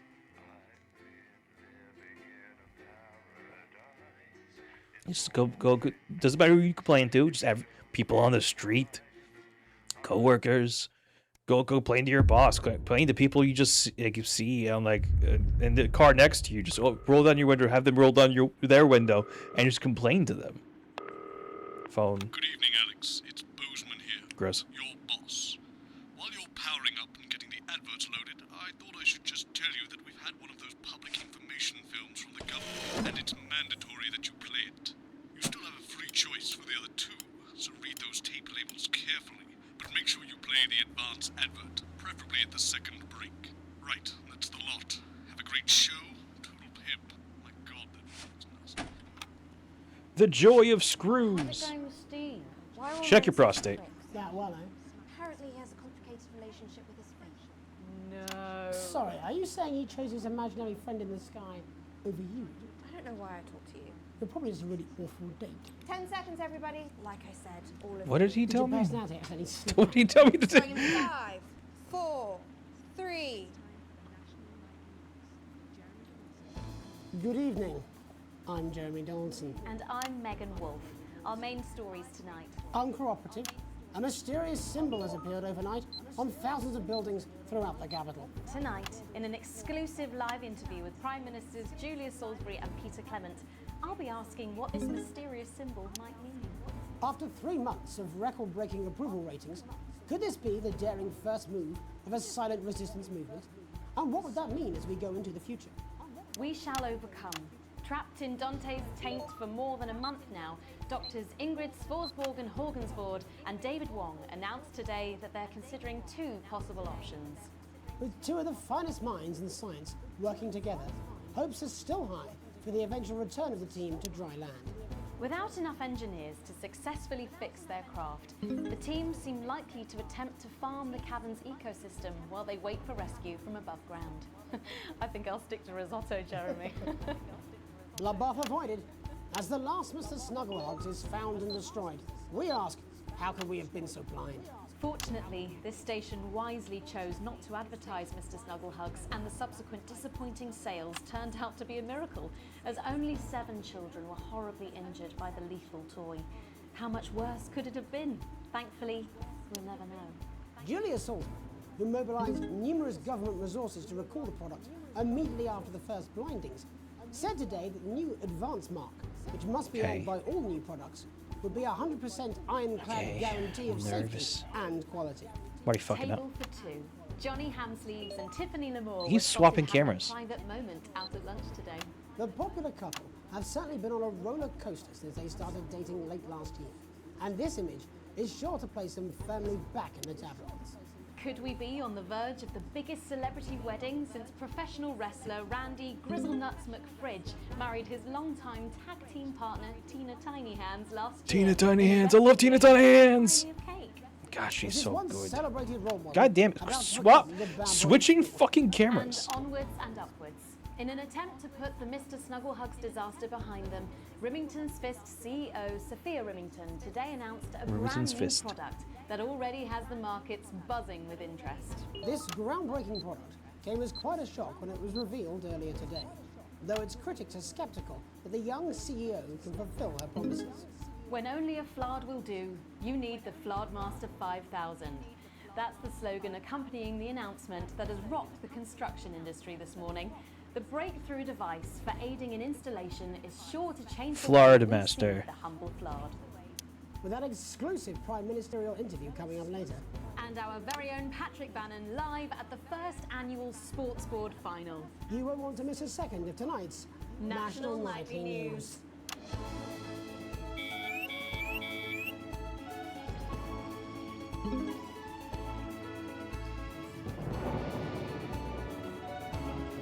It's never lovely in suburbia. suburbia. That's true.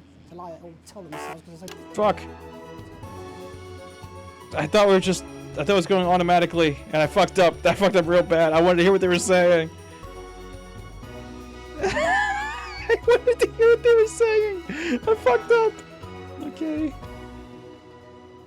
But first tonight, while Advance is certainly proving popular with the majority of the country, who've seen their wealth and standards of living increase considerably, for some, the transition has not been as pleasant. That's right, Megan. The formerly aristocratic members of our society have had to make major adjustments to come to terms with the new regime. Robin Short is in suburbia investigating rumours that these previously privileged people may be planning some kind of protest. Robin? Thanks, Megan. I'm here in moderate... Thanks, Megan. Wentworth and Penelope Somerset Bentley, who were relocated to the house you see behind me after Advance passed the Assets and Wealth Act on their first day in office. Tell me, how are you settling into your new lives? Well, quite frankly, Robin, we're not settling in at all. Our neighbours are whitewatters. It's simply untenable. I hope you'll forgive my language, but it's as steaming as a Wednesday hatch basket with too much spatting. Steady now, Penelope. Sorry, Robin, my sister's under a lot of pressure. She had to dress herself this morning and she still hasn't quite recovered, Robin. My goodness, that must have been quite a shock. She really struggles with ribbons, Robin. Well, at least you've been rehoused in a nice big house. Big house? This grubby little gaddis spatch only has one staircase. And the breakfast room and the dining room in the same bloody place. Imagine that, having all one's grub in one room. One room, Robin. So what would you say to the people that feel that your family has had it far too easy for far too long, and that these redistributions are both fair and just? I hardly think we've had it easy for fuss's sake. Only one of our swimming pools was even heated. But realistically, what can you do? Well, you've asked the right bloody question, Robin. Thank you, Wentworth. I wasn't the youngest ever editor of the Swinstead Middle School Inquirer for no reason. I think our toilet butler was from Swinstead. Dear George. Oh, I wonder what happened to him. I remember! Daddy tried to shoot him in the buttocks and he ran off into the woods. Oh, good times. No, that's probably my last happy memory, Robin. Tragic, but what can you do? We will rise and rebel.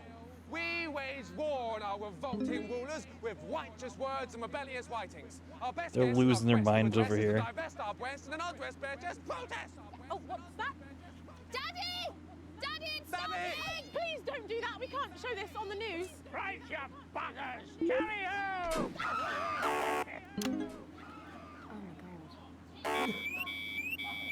Off too. Well, at least you are showing some shame. Free at last! Oh! Somerset Bentley, glad to meet you. See, the protest has started already. Nice sharp work, boy. Thanks, Daddy. He gets that from me, you know.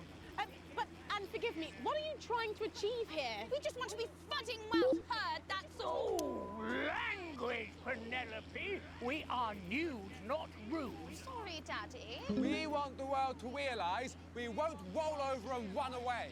We will revolt. We will rise again. Yes, we bloody well will. Stuff and piff pop.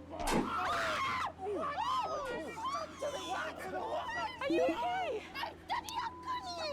Shut up and get your Well, Jeremy, Megan, as this embryonic protest movement takes one in the top rings, it's back here in the studio. I'm Robin Short, struggling surreptitiously in moderate hatchings. Thanks, Robin.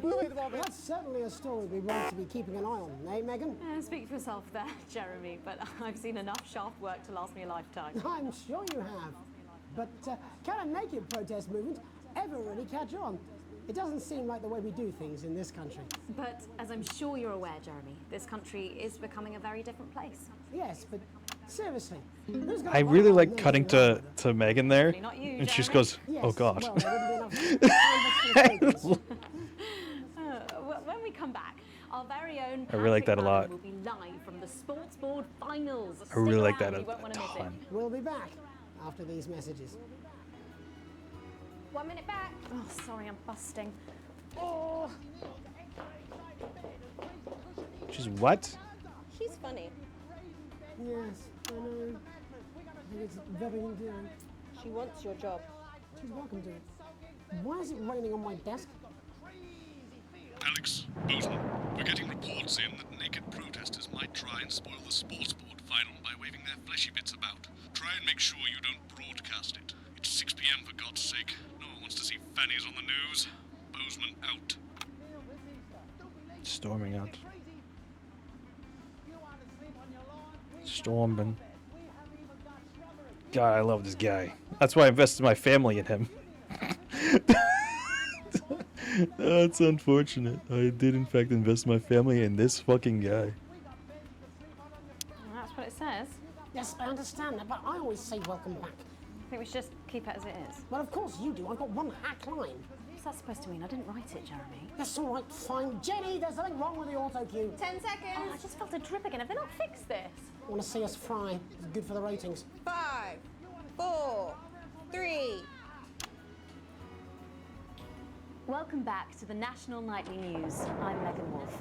Coming up later, we'll be speaking to the Prime Ministers about their exciting new healthcare facilities, transition centres. Nice to see they care. You're absolutely right, Jeremy. But first, we're going now to our own Patrick Bannon, who's reporting live from the finals of the new game that's gripping the nation, Sports Board. Patrick? That's right, Megan. You join me live here from the final of the first annual Sports Board Championship. It's been a hotly contested competition so far. I think it's fair to say these two have been dancing around each other all season.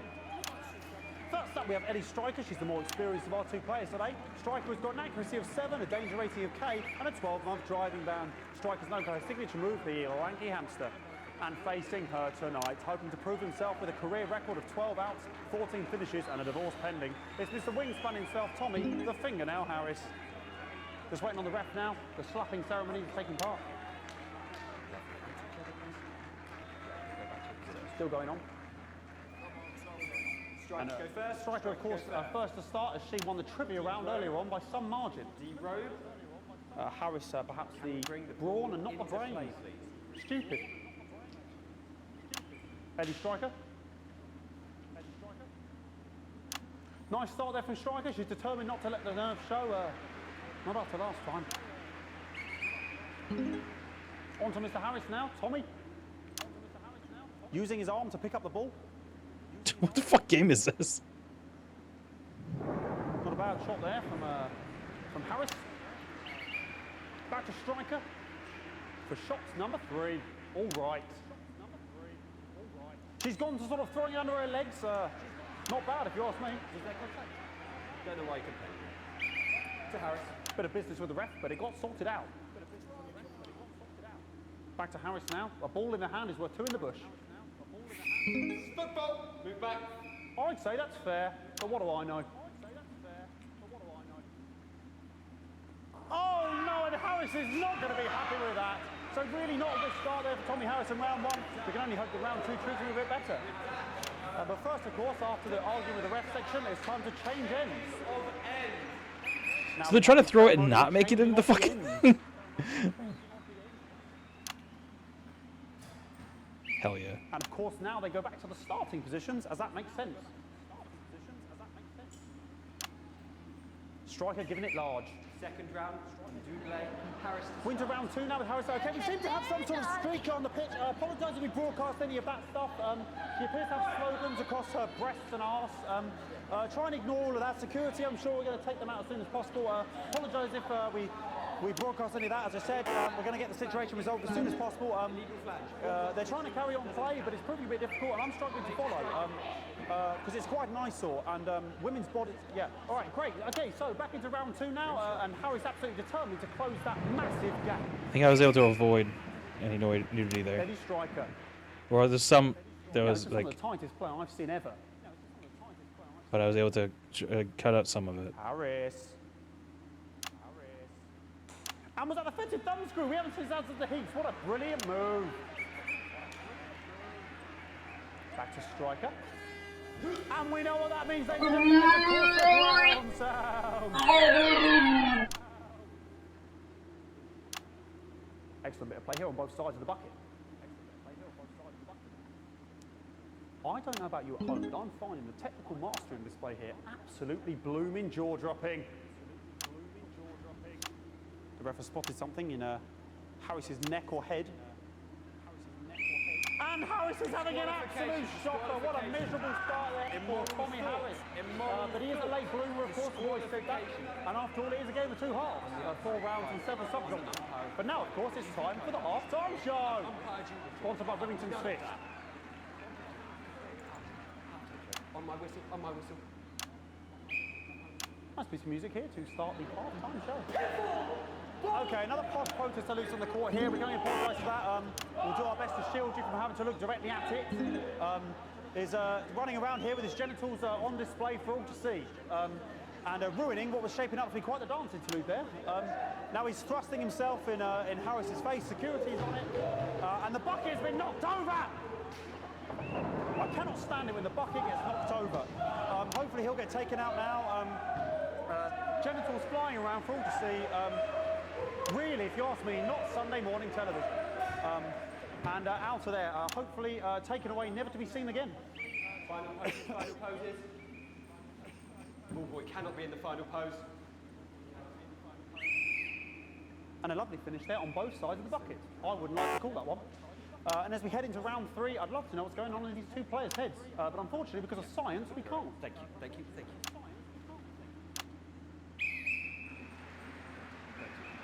Not bad.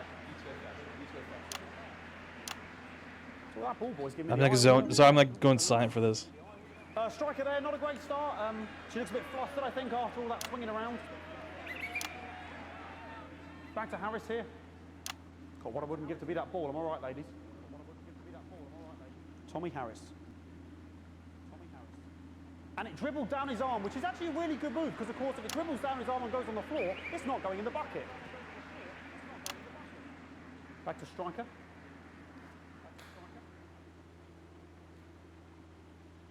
And Striker's gone for the animal bonus there, but of course, perhaps... And yes, Harris has countered it with a tiny bell. That is wonderful play. Of course, we've seen that before. Look at her face. She is absolutely gutted. What a mug. That could have been the clincher. What a massive shame. Harris receives possession now. Harris to serve now. Harris, of course, undefeated by Kestrel in his last 4 battles. So, here we go. Tommy Harris. That's all right. Not bad there. He threw it quite far away from him, which is quite a good idea. Very clever there. Perhaps a little contact, a caution from the referee, who's being, if you ask me, a little bit harsh. Ellie Striker. And she's let the nerves get to her. What the hell was that? You hate to see it, don't you? You cannot believe it. Oh, for God's sake. Okay, like, I mean, this is a mess now. I don't know what I can be doing about this. I mean, sort of breasts and genitals for all to see. I mean, there's only so much I can do. They're sort of everywhere, aren't they? All right, I'll try and carry on. The players are trying to carry on, but of course it's difficult because these protesters, hopefully we can get them taken off soon so we can carry on with the match. What's going on here? I missed the censor. Yes, very good. Take them away. Bloody wasters, absolute wasters.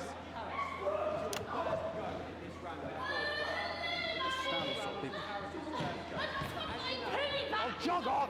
This is the mine round. It's an absolute bloody... Okay, and now we're going to go into the final round. And of course, as it's a Tuesday, the final round is a mime round. Who could believe it? Nice imaginary shot there from Harris. It really could go anywhere at this point. Really high-level play here from 2 absolute juggernauts of the sport. Hold.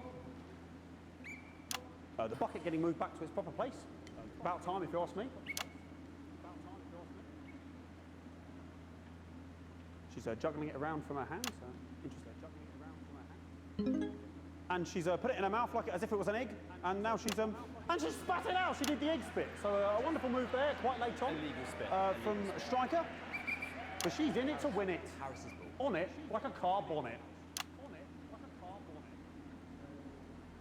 Tommy Harris here, having a bit of beef.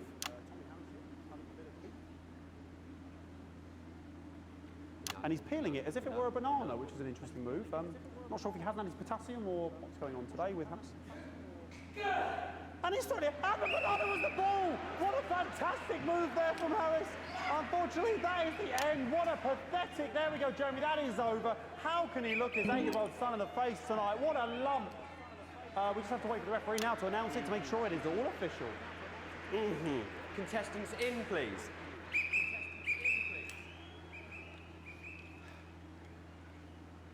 And the winner of the first annual Sports Board Championship is... everyone! Okay, the ref has decreed once again a win for everyone, including me as my 15th win in the Sports Board Championship. I'm going to be celebrating tonight with my wife and children. Another wonderful victory for me. Here come the on-site security to collect their medals, their 6th and 7th respectively. And thanks again for watching the Sports Board Championships. What more is there to say? I'm Patrick Bannon, looking forward to celebrating tonight.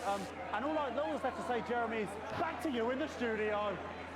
Patrick Bannon there had an extraordinary final. Historic sports board, Jeremy. I didn't know you were a fan. Oh, yeah, I can wrench a doubler with the best of them, I'll have you know. I certainly wouldn't bet against you. When we come back, I'll be talking live with Prime Ministers Julia Salisbury and Peter Clement, who apparently have a big announcement you wouldn't want to miss. That's coming up after these messages. 1 minute back. Fucking microphone shocked me. What? Fucking microphone just shocked me. Where's that sound guy? Is it me? Am I the sound guy? Everything okay? Oh, the mics are just trying to kill us now, apparently. You'll be fine. You're unshockable. I'm immune to your cheap flattery. I'm wearing you down. Postman again. Just heard from the chaps in maintenance that this storm is causing the odd power surge, and some of your controls might be a bit, dangerous. Now, I know you're tough, and you can take the odd shock for the sake of a perfect news broadcast, but too many in quick succession can stop the old ticker. I'm sure you'll make the right decisions. Postman out. So sorry about all these buckets. We seem to have sprung a leak. Well, several, actually. We're going to need a whole new lining up there. Triple super. We'll look into it. Minister, it's so good to see you again. Miss Wolf, your star seems to be in the ascendant. It's a great time to be alive. Too bloody right, Peter Clement. Megan Wolf. My, but that's a firm handshake you've got there. She's tougher than she looks. Am I here? Here, with Mr. Clement on your left. Right you are, pet. Is your seat down? 10 seconds, everybody. No, mine's fine.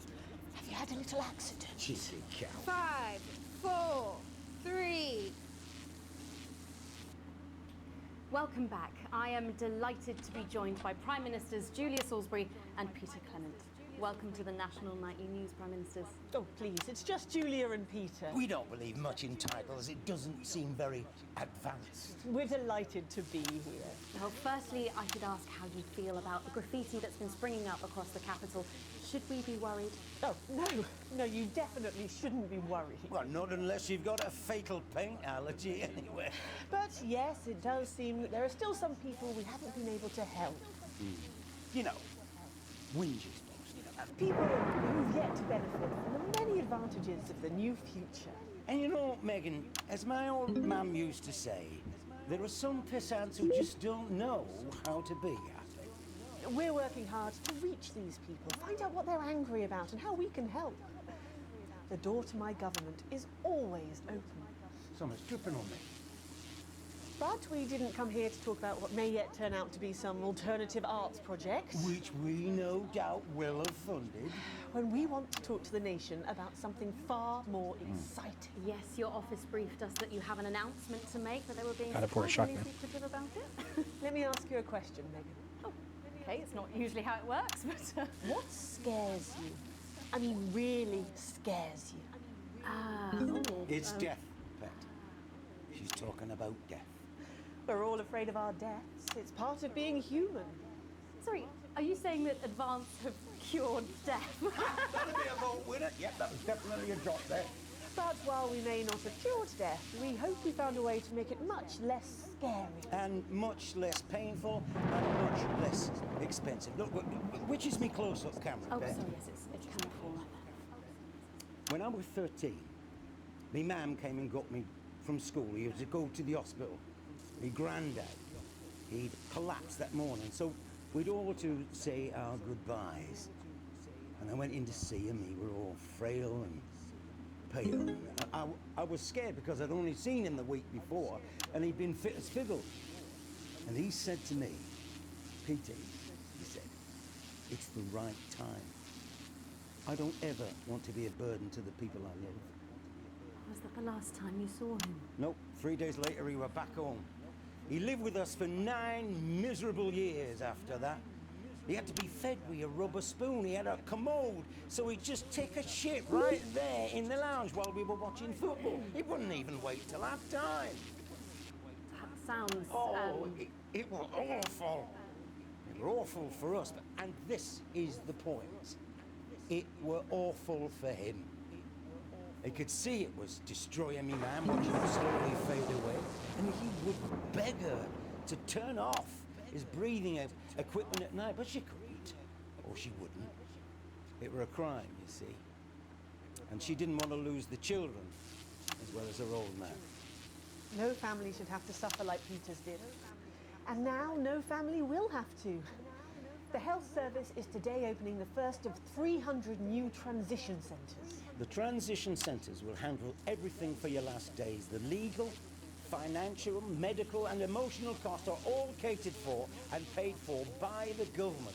So even the poorest citizen gets to pass on with dignity when they choose. And that choice is important. This is a service only for people who choose it. For people who feel they run their course and don't want to burden themselves or their families with a slow, long, humiliating decline. Just giving me electric shock. Are you okay? I don't know. I think it's from my asshole. We're still on the air, Peter. Yes, sorry, my apologies. Are you not worried that this new system might be open to abuse? In what way? Sorry, I've got a sack to get. Can I get a little bit of help here, please? That the older generation might feel somewhat... Jesus, face, fucker! That one was massive. Right, no, this bastard's coming off. That the older generation might feel somewhat coerced. Coerced into spending their final days eating gourmet food and drinking fine wine and luxury spas and gardens. Look, I am perfectly capable of... with a rusty twat! Prime Minister, please watch your language.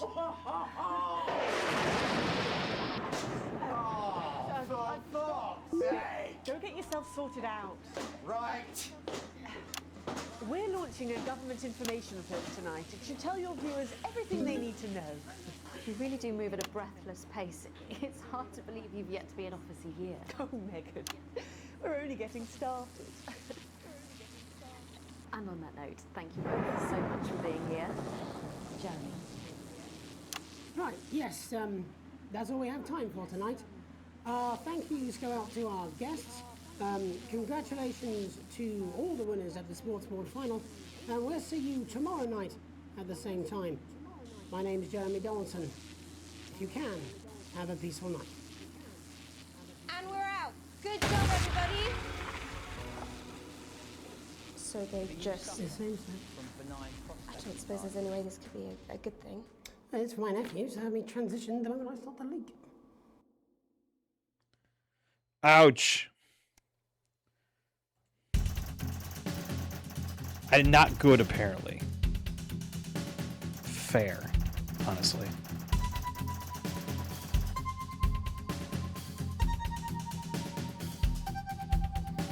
Crazy Dave. Resistance is up. There, it's down. I can't remember any part in that where I wanted to watch it.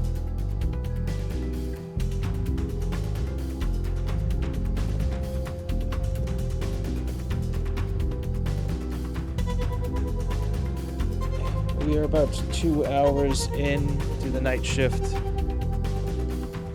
How are we looking? I think we're still good for a little bit longer. Go for a little bit longer. Not too terribly long.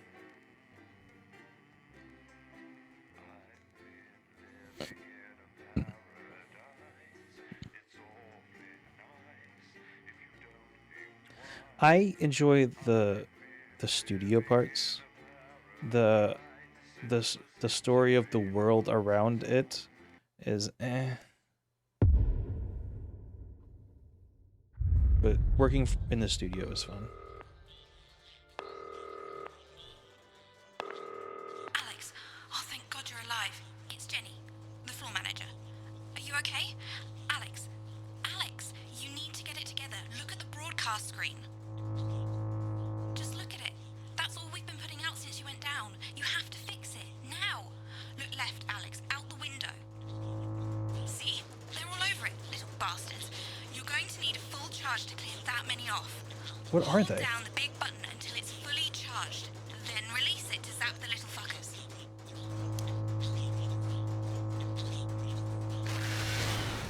Excellent, Alex. We're broadcasting again. They must have built up while you were napping. Usually it only takes a tap on the button to clear one. I think I'm asleep right now. There's a lone one climbing now. Zap it off before it starts to mess up the signal again. Great. That seems to be the last of them. For now. Right. We're about a minute out. Get the adverts loaded up. I've got to deal with my pet idiot. And Alex, keep your ears open. You'll hear them climbing up the tower. Don't let them build up.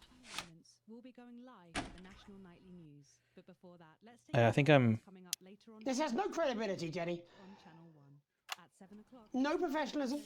What's wrong with this picture? And It's not a mess.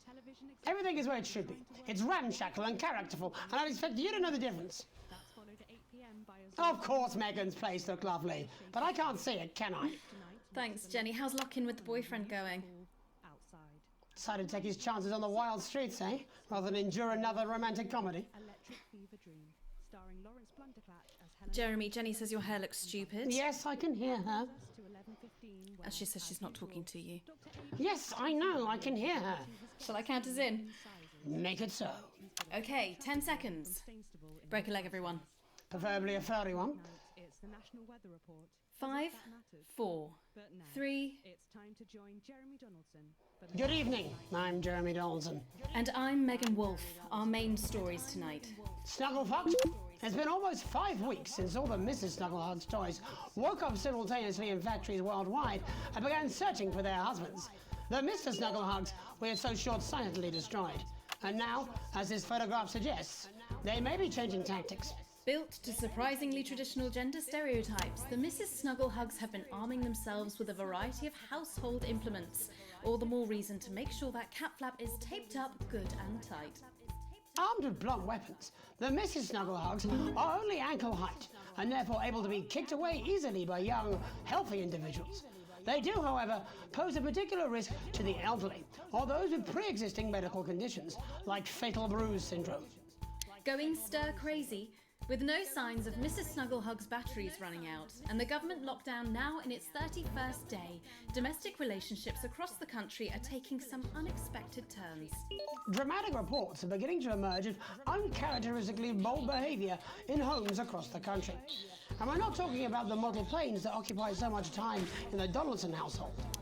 With dating options limited, many house sharers, in particular students, are finding solace in co-tenants they'd previously rejected as unfuckable, indulging in an activity that has become known as snuggle-tugging. Going it alone, popular crustacean Johnny Hamsleeves is back in the news today as his astonishing photograph that he leaked himself shows exactly how he's been spending his lockdown. It seems that when the lockdown was announced, Johnny's long-term partner, Tiffany Lamour, was busy in the capital preparing her new show, Chocolate Clit Bombs, for its now postponed grand opening. Let's hope the exhibits don't melt. Being locked in alone seems to have made poor Johnny realise the empty pointlessness of the professional sportsman's existence. A life that, while no longer bringing great wealth, still offers vacuous conversation, narcissistic wives, and an utter lack of social importance. Let's hope he doesn't run out of toilet paper for those tears. The shape of things to come? In their own version of a lockdown for more than 45 years now, the descendants of Doctors David Wong and Ingrid Svorsborgen-Horgensvoord and their unfortunate team today managed to get a personal statement to the surface using flagellized imaging equipment. Many of the Svorsborgen-Horgens brood, as they've come to be known, have certainly captured the public imagination, with a recent vote naming Helvetica Svorsborgen-Womensvoord the most likely to survive a massive electric shock. Greetings from Swarsborg and Horgan's Boardwalk. We've got the generators up and running again, and not a peep from the boys' side in days now. They don't seem to have the ability to be able to focus on more than one thing. It's fascinating.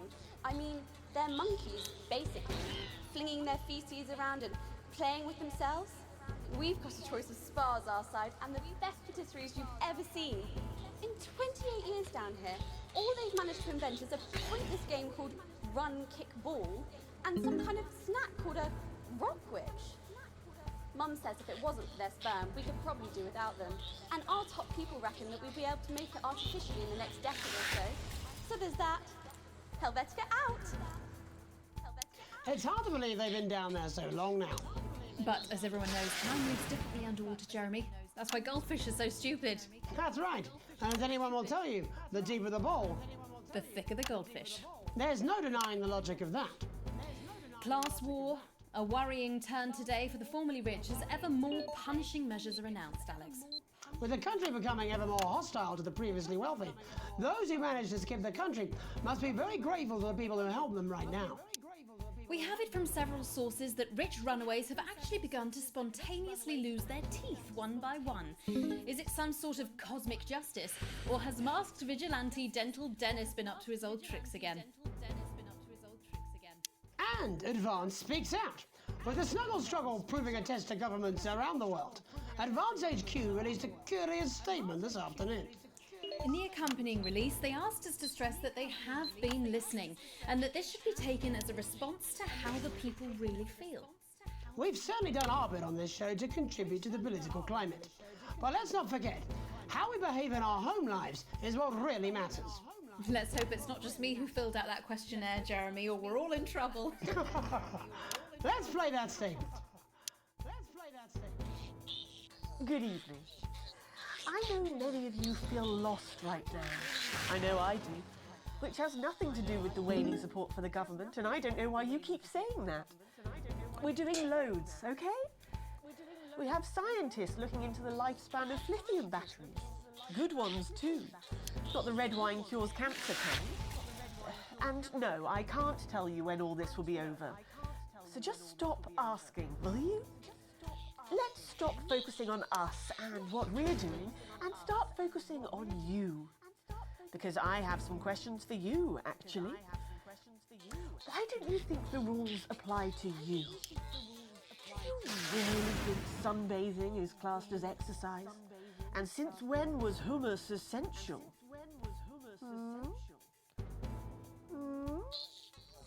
Doesn't feel so good, does it? So yes, we've probably made some mistakes. But for now, let's not look at who did what or why. Let's put the full responsibility for this on you. Feel guilty. Feel afraid. Feel anxious. Turn on each other if you have to. Fight over sponges and then go home and stay there and think about what you've done. Just don't turn on us. That won't help anyone. Thank you. Delectable stuff. Later tonight, Jeremy will be catching up with brave roving reporter Patrick Bannon, while I check in with two friends of the programme who find themselves stranded at opposite ends of the country. And then, in part 3, there's going to be a quiz. Presumably because there's nothing more important going on that you might like to report on if you were, say, a news programme. And in a moment, we'll both be asking Sophia Rimington how such a trusted brand can have made such a terrible manufacturing mistake. With what it describes here as help from popular psychic scientist Delia Lywell. Oh, I like her. No, you don't. Why do you do that? That's all coming up on tonight's National Nightly News.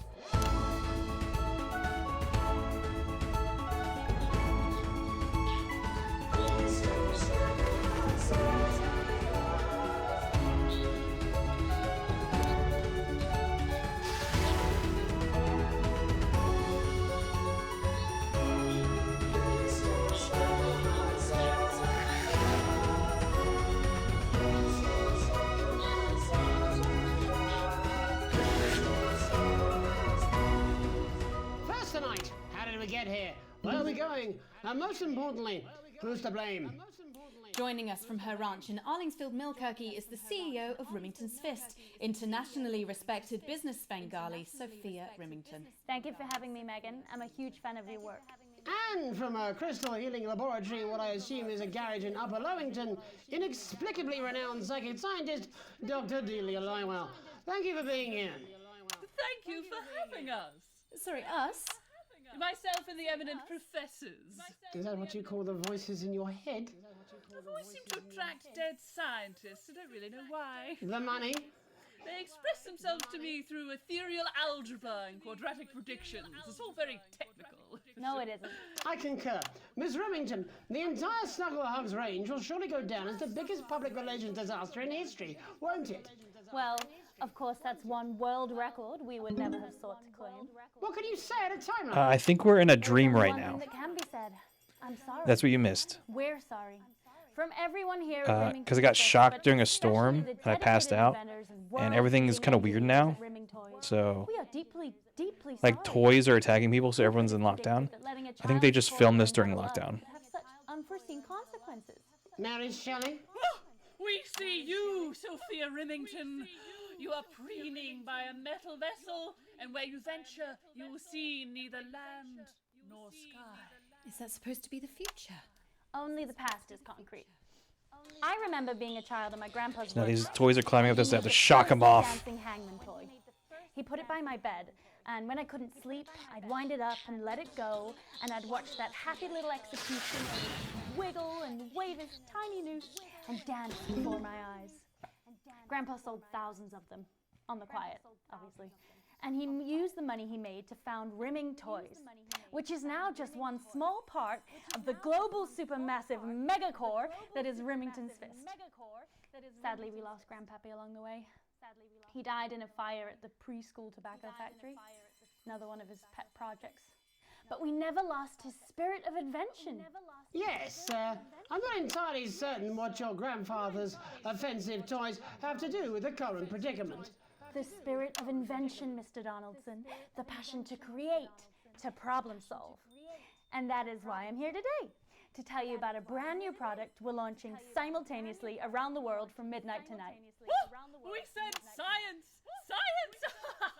We hear its song on the breeze, its breath on the wind, its fart under the covers. How does she do it?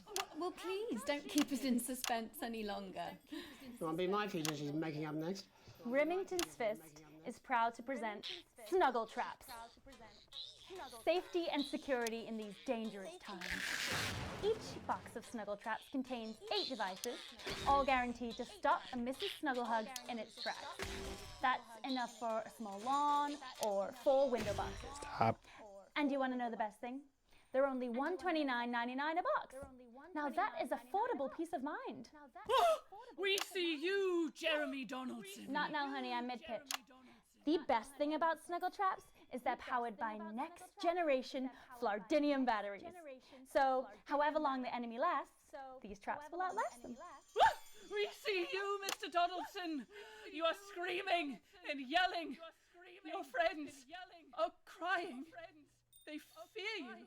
And then you're gone. Oh my god, I just got chills. Did anyone else just get chills then? I think I did. I think I'd be more concerned about these traps. Quickly, before we go to the break, these appear to be attractively repackaged landmines. Aren't they dangerous, say, to children? Oh, hell yeah. These are not toys. But they're explosive fun. Sophia Rimington, Dr. Delia Lywell, thank you for joining us. When we come back, we'll be taking a look at the situation across the country tonight. Don't go away. We'll be back after these bandages. Was that all right? Oh, yes, Doctor, that was exactly what we... She seems very nice, that young Miss Remington.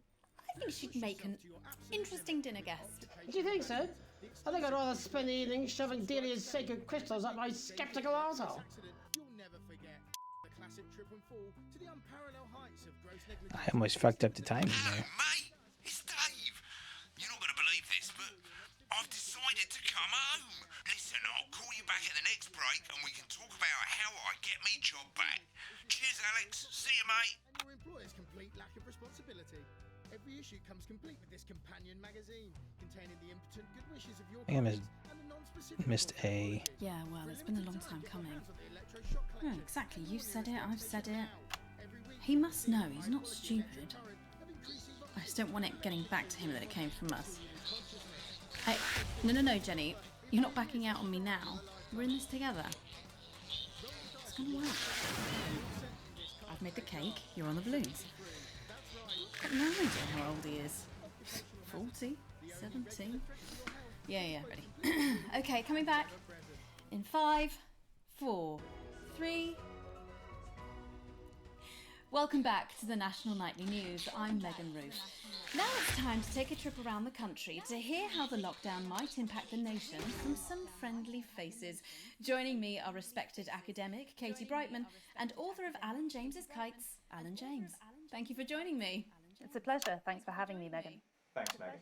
It really is a pleasure, Katie. I enjoyed our little heated encounter. I wish I could say the same. So first off, Katie, how are you coping? I'm holding up okay. The lockdown directive was so sudden that, like many people, I haven't been able to get home. Oh no, what happened? I was staying at a hotel after an international policy convention, and we had a particularly heavy night out. You know what economists are like. Notoriously hate splitting the bill. And I overslept, and as you can imagine, I've been here ever since. But there are certainly people much worse off than me. Exactly. My tour has been cancelled indefinitely, and I've had to refund every single ticket, even the cheap seats. Oh, Alan, I'm so sorry to hear that. Yeah. People are being quite rude about it. They don't seem to realise I've already spent it filling the beach house with beef. The crisis claims yet another victim. So, this is just a reminder that my book, Alan James's Reich, is now available in paperback. Unbelievable. What was that? You're unbelievable. So, Katie, how do you think this might affect the economy? Should we be worried? Very, Megan. Not to sound dramatic, but this could be catastrophic. Unemployment has skyrocketed, and frankly, it will be a miracle if a lot of businesses can survive this. There you go, scaremongering again, spreading this latest liberal hoax. That's what they want. They want us quiet. They want us compliant. And they want us inside. A hoax? How on earth can you say that, Alan? Well, I haven't actually seen one of these supposed toys. Have you? Well, no, but... Did you know 3,000 people die every year from regular toys? That's a lot of people. And this is no different. You're just as likely to be hunted down by a yo-yo or a tennis racket. He makes an excellent and persuasive point, Katie. Don't listen to her, Katie. The press are the enemy of truth. She's agreeing with you, Alan, you absolute shit! Well, then I must be wrong. Alan, are you now recanting your statement that these toys aren't dangerous? People are saying they're just like normal toys, and that simply isn't true. Corrupt media lies. And Katie, how do you respond to Alan's claims that Mrs. Snugglehugs might be dangerous after all? I suppose I guess I'm agreeing with him. Thank you, Katie. I appreciate your support. A lot of folks are saying this Mrs. Snugglehug situation will all blow over, but it won't. Yes, right, exactly. We need decisive action from the government. We need huge financial support to protect our workers and our businesses. We need to support the vulnerable, and we need to repent. Exactly right, Katie. We brought it on ourselves with all our liberal indulgences like art, cake, and healthcare. We need to act now and begin sacrificing our firstborns, or to push a beloved family pet. Absolutely, Alan. If we can all successfully come together as a community and perform the ritual, hopefully we will appease the great ancient. Katie, could it be any worse? Luckily, over the past few years under Advance, they've invested heavily into health, so the system can actually bear the strain. Is it lucky that the Llama Lords have unleashed a horde of man-made monsters on its own people to conceal the enemy within? Will you just stop for 5 fucking seconds? The Global Alliance of Fish People are amassing an army. Amassing an army to kidnap our children.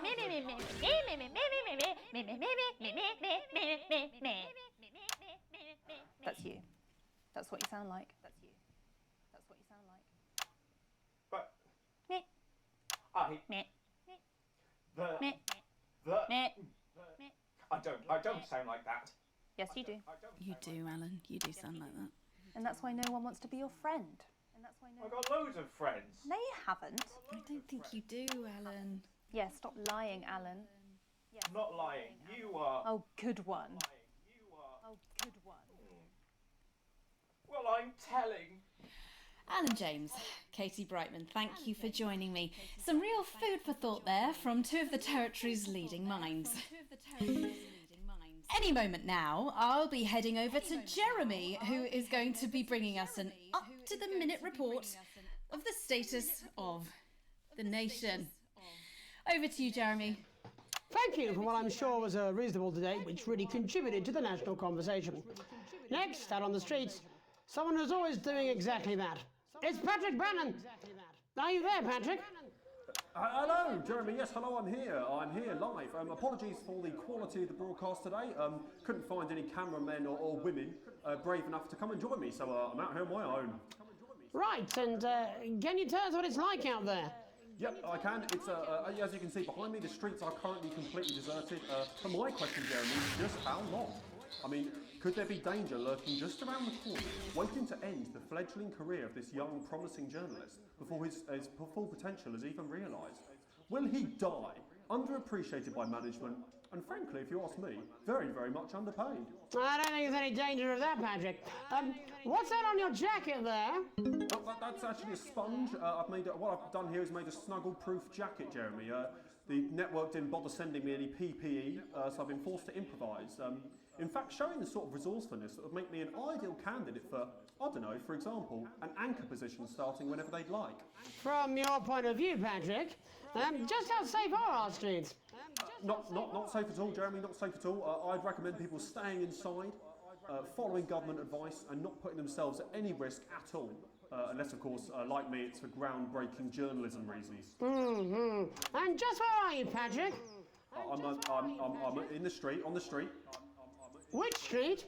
I think I'm struggling to hear you, actually, Jeremy, there. Which street? Which street are you on? Oh, which street am I on? Oh, God. I'm just looking for a sign.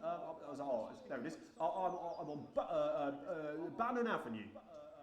Bannon Avenue? Yep.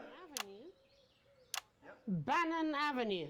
Yeah, no, I can hear you fine. Yep, I'm on Bannon Avenue on the sign, it says there. Like Patrick Bannon? Oh, yeah, that is that's strange. That's a weird sign. I don't know what's going on there. Where are you really? I'm on Bannon. All right, fine. I'm not on Bannon Avenue. I'm at home, to be honest. All right, fine. Well, I'm in my bathroom technically, but you know, I couldn't face it, to be honest, mate. It's it's terrible out there. I don't want to go outside. They're everywhere. I'm sorry for lying. We don't expect any less of you, Patrick. Can you hear that sound? What the hell's that? I can, yes. I'm no expert, Patrick, but it sounds unmistakably like a tiny fist tapping on your door there. Oh, fuck, it does. Oh, fuck, Jeremy, shit, no! Oh, bollocks. Perhaps there's a small queue of tiny fists, each wielding a different gendered household implement, ready to bash in the heads of lying little roving reporters. But you're lying, aren't you? Oh, shit. Fucking, listen to me, you bastards. If you're out there, just to piss off, you little fucking snuggle fuck. I'm too talented to die. Oh, too talented. What the fucking hell? Okay, it's fine. It's fine. Oh, God. Don't worry, Patrick. I'd say you've got a few seconds before they break their way in there and finish you off.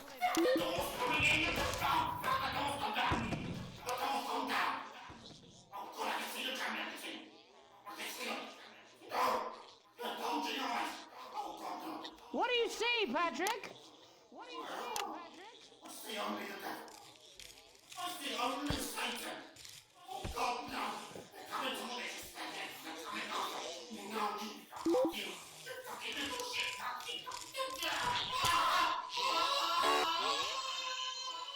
Thank you, Patrick, for that report, showing the nation, and more importantly, management, just where you belong. It's time for another break, but when we come back, we'll be hoping to take your mind off the world for a little while, and who knows, maybe even bring you a few smiles. Join us after this. You're damn right. Yeah, I had them delivered. Yes, to Bannon Avenue. Dave here. I've run into a few problems getting back, although not as bad as yours. Looks like you've got one loose in the studio. Whack it on the head if it gives you any trouble. It's pretty bad here too, mate. They've got on board. Captain's down. Worse, chef's down and we're out of rum. Not sure I'm going to make it to sobriety or dry land. If I had a missus, I'd ask you to tell her that I love her, but to be honest, I've kind of pissed my life away, mate. Still, at least I'm outdoors, eh? Aging. Possibly more so. There's one loose in the studio. Together. Every single That's son. one of us. And do No, I'm not. things I'm not going to. I don't have to. our No, you're being a child. I'm not. I'm not. I'm not. I'm not. I'm not. I'm not. public eventually. 3. Welcome back to the National Nightly. Well, welcome back anyway. We know isolation isn't easy, so finally tonight we have something a bit different for you. Even though some people felt it's not our job to entertain the public with absolute nonsense, other, more important people overruled those people. So it's time to find out who will National Nightly win and who will National Nightly lose. So, how do we play? Well, joining me is a man who knows all about playing. It's Tommy Harris. Hello, Tommy. All right, Johnny. It's good to see ya. And how are you finding the lockdown, Tommy? What do you mean lockdown? The enforced isolation of everyone in the country. Ah, yeah. I think I heard about that actually. Yeah. You're in bed, Tommy? Yeah. You called during nap time, so. Of course, that's my fault. So, why don't you tell us how the game is played? Well, it's pretty simple, Jeremy, you sausage. I'm going to ask contestants from around the territory 3 questions about what else, yours truly. And those people are going to get a chance to win a very special prize. And what are they playing for, Tommy? Drum roll, please. Drum roll, please. Jeremy. Oh. Jeremy. Thank you. This. Is that... What is that? It's my athletic support, Jeremy. Oh. But I've signed it, so... Oh, well then, what a fantastic prize. Have we got anybody waiting to win this once-in-a-lifetime prize, Jimmy? I believe we have Angie on the line. How do you feel about winning this man's old pants, Angie? I've never been so excited, Jeremy. And can I just say, I love you.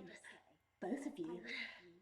Well, you've said it now, haven't you? Oh, Angie, I love you. In a way. Tell us about yourself, Angie. Well, what can I say? My name is Angie. Always has been. I'm a human woman, and my dental hygiene has been described as acceptable. Brilliant! Right, well, shall we get this shambles underway? Absolutely, John. Can I get 30 seconds on the clock, please? We haven't got a clock. Yeah, I did ask for a clock. So, Well, why don't you start, and I'll stop you when it inevitably becomes unbearable to watch. I love it. All right, here we go. Time starts now. Question 1. When is my birthday? The 13th of August at 7:19 a.m. That is absolutely correct. Question 2. What? I said, what is my favourite colour? Crushed praline 4. Correct, the colour of my nipples. And finally, Angie dear, what is my star sign? That's a trick question. You were born outside of the human understanding of the cosmos. Unbelievable, that is correct. Stop the clock. Wow, that really was tough to watch. How did you do, Tommy? Well, Angie, my love, you got every single question right. Which of course means you lose and win absolutely nothing. Thanks for playing, Angie. Bye. Do we have another contestant on the line at Jelly Bean? We do indeed. We should have Sonia Artleach. Are you there, Sonia? Of course I am, Jamie, darling. Thank you for being here, Sonia. Oh, there you are, Tommy. Mwah. Let me guess, you work in theatre, don't you? Is it that obvious? What gave it away? Was it the glamour or poise? It certainly wasn't your inherent sense of humility. Tell us about yourself, Sonia. Oh, well, if you must play this game. I am a theatrical agent. I represent the likes of Rudy Beefman, Samuel Coffee Cup, and Jodie Carpetburn, amongst others. And how's the lockdown affected you, Sonia? Well, they may have closed the theatres, shut the studios, and boarded the cinemas, but they won't get me that easily. How are you managing without any work? Due to a savvy clause in all of my artists' contracts, I am able to claim my 15% from their unemployment benefit. Wow, that certainly is sharp. Standard stuff, standard stuff. And can I ask, where are you speaking to us from? Well, I work from home, you know, to keep costs down. And who's this? Oh, well, you know, when they gave the order, I was actually mid-meeting with a client, so we've been isolated together. No fucking way! What the fucking fuck? Is that Tommy Harris? I'm a huge fan. Can I just tell you how bloody brilliant you are? Actually, Jeff, we're about to play a game, aren't we, Tommy? We got time, we got time. Well, if it's not too bold, I think I am in love with you, Mr. Harris. No, it's not too bold. That's all right, don't worry.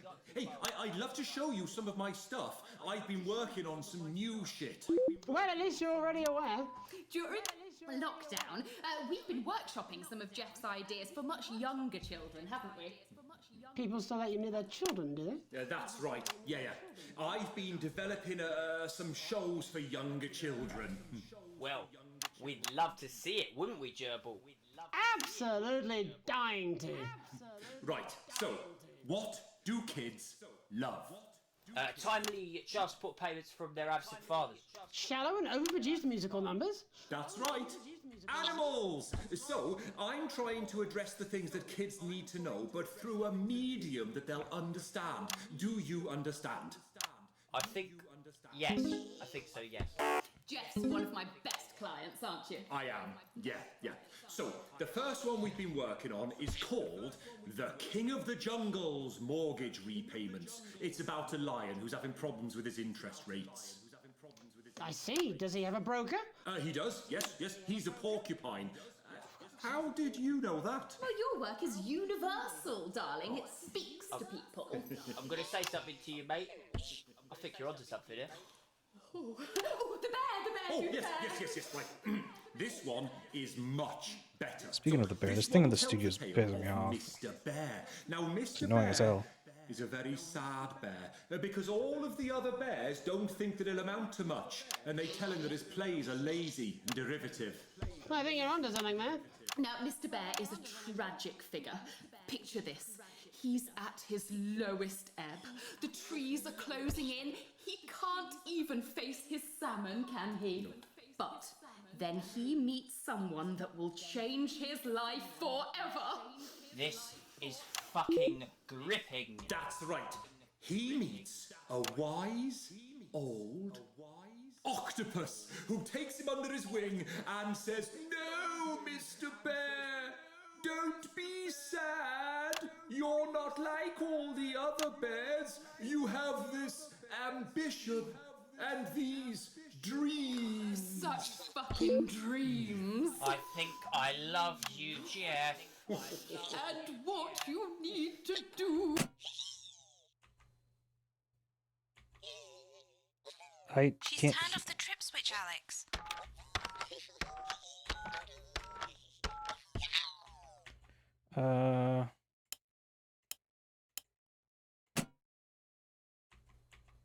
She's turned something off the plug, Alex. Expectations. Wow, you really have taken yourself to new depths. And what do you want children to take away from this? Oh, fuck shit. What? I said a more realistic worldview. Are you all right, Jamboree? It's Jeffrey. My name is Jeffrey Donington. No, stop. How does it end? We need to know how it ends. Well, Yeah, this is some sort of dream. This is everything's wrong. And Mr. Bear settles down near to his parents' cave, stops trying to make his band happen, and he goes into bear telemarketing. Becomes a bear maths teacher. Oh, and we end. We end on a big musical number. Oh, there's dancing. It's very repetitive, so it's catchy but not too challenging. Well, if you like, I could go and get my boombox. Yeah, you know, I might be able to... Hang on, can we get Angie back? Why not? The more the merrier, as they say at orgies. Right, I'll just fill then, shall I? Coming up in a moment, it's the world premiere that nobody saw coming. Lights! Or wanted. At all. Right. I can only apologise in advance for what we're all about to endure. You turn this shitting thing... Well, there's all sorts of creatures down on Dangly Doodle Farm. Like wise old Mr. Octopus with way too many arms. Jesus Christ. There's Mr. Pig and Mr. Cow. They're always in good moods. But that's 'cause they don't know they'll soon be sliced up into food. Mr. Bear, what's that over there? That's where your hopes go to turn into despair. Mr. Bear, what's that over there? That's where your dreams go to die. Mr. Raccoon wants to go to the moon. He'll end up as a bus driver soon.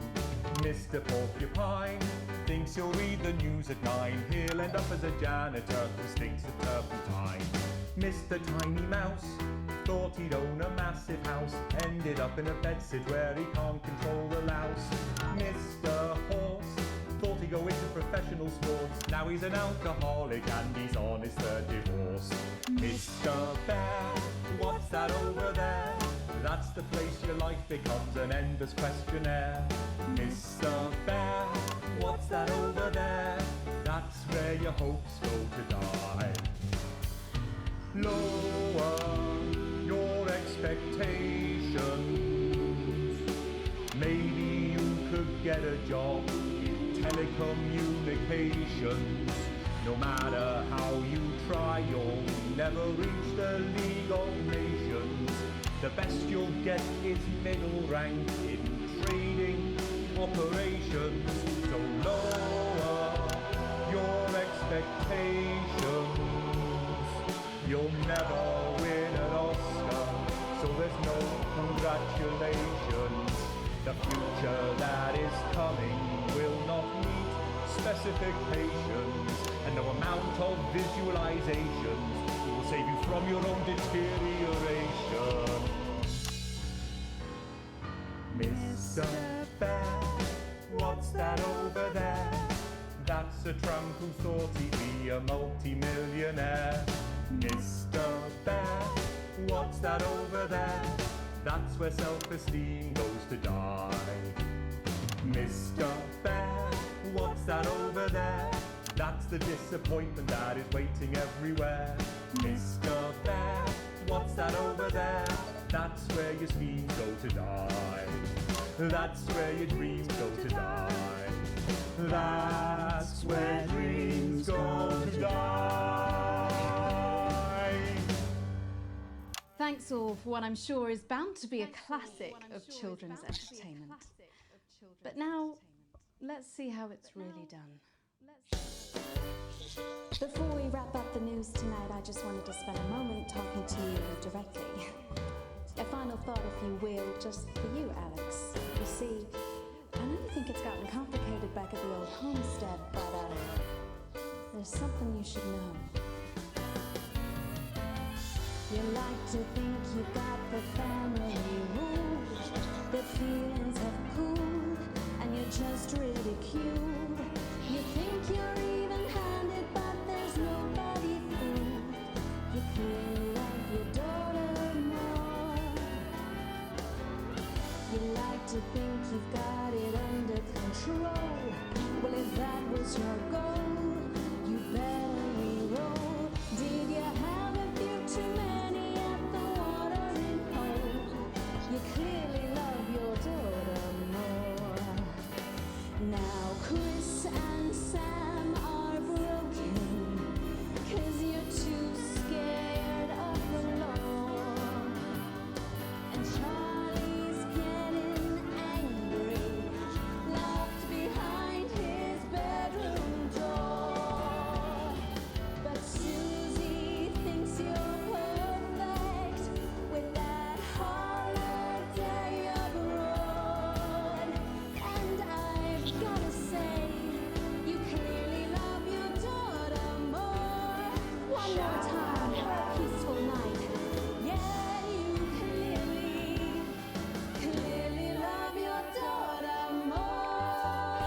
can't imagine how many fucking times different songs she had to record.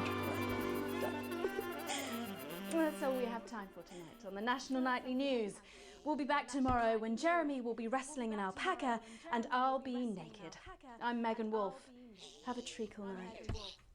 Have a treacle night. Ugh. Oi, just give me that beer. I'm fucking famished. Crazy pre-Christmas, extra exciting, festive Yuletide Easter extravaganza. This is another chapter from Crazy Neil's Wit and Wisdom, and I'm reaching out through the lens of this camera to say, buddy, if you're listening, build a better life. What is that piss? We got crazy. Do you think I'd be happy with that? How I got started in business. You're out of your mind. I used to own an entire range of butt lift clinics. Didn't work out so well because we Alex. gave more of a hunch look, and that wasn't popular. Wake up! Wake up! Wake up! Wake up! Wake up, Alex! Alex! Wake up! Wake up! Wake up!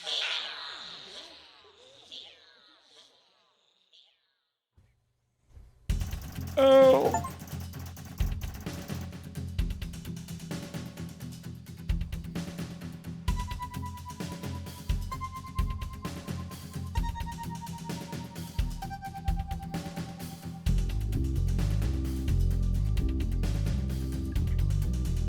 Okay. We're gonna end the night shift there. Thank you for coming out.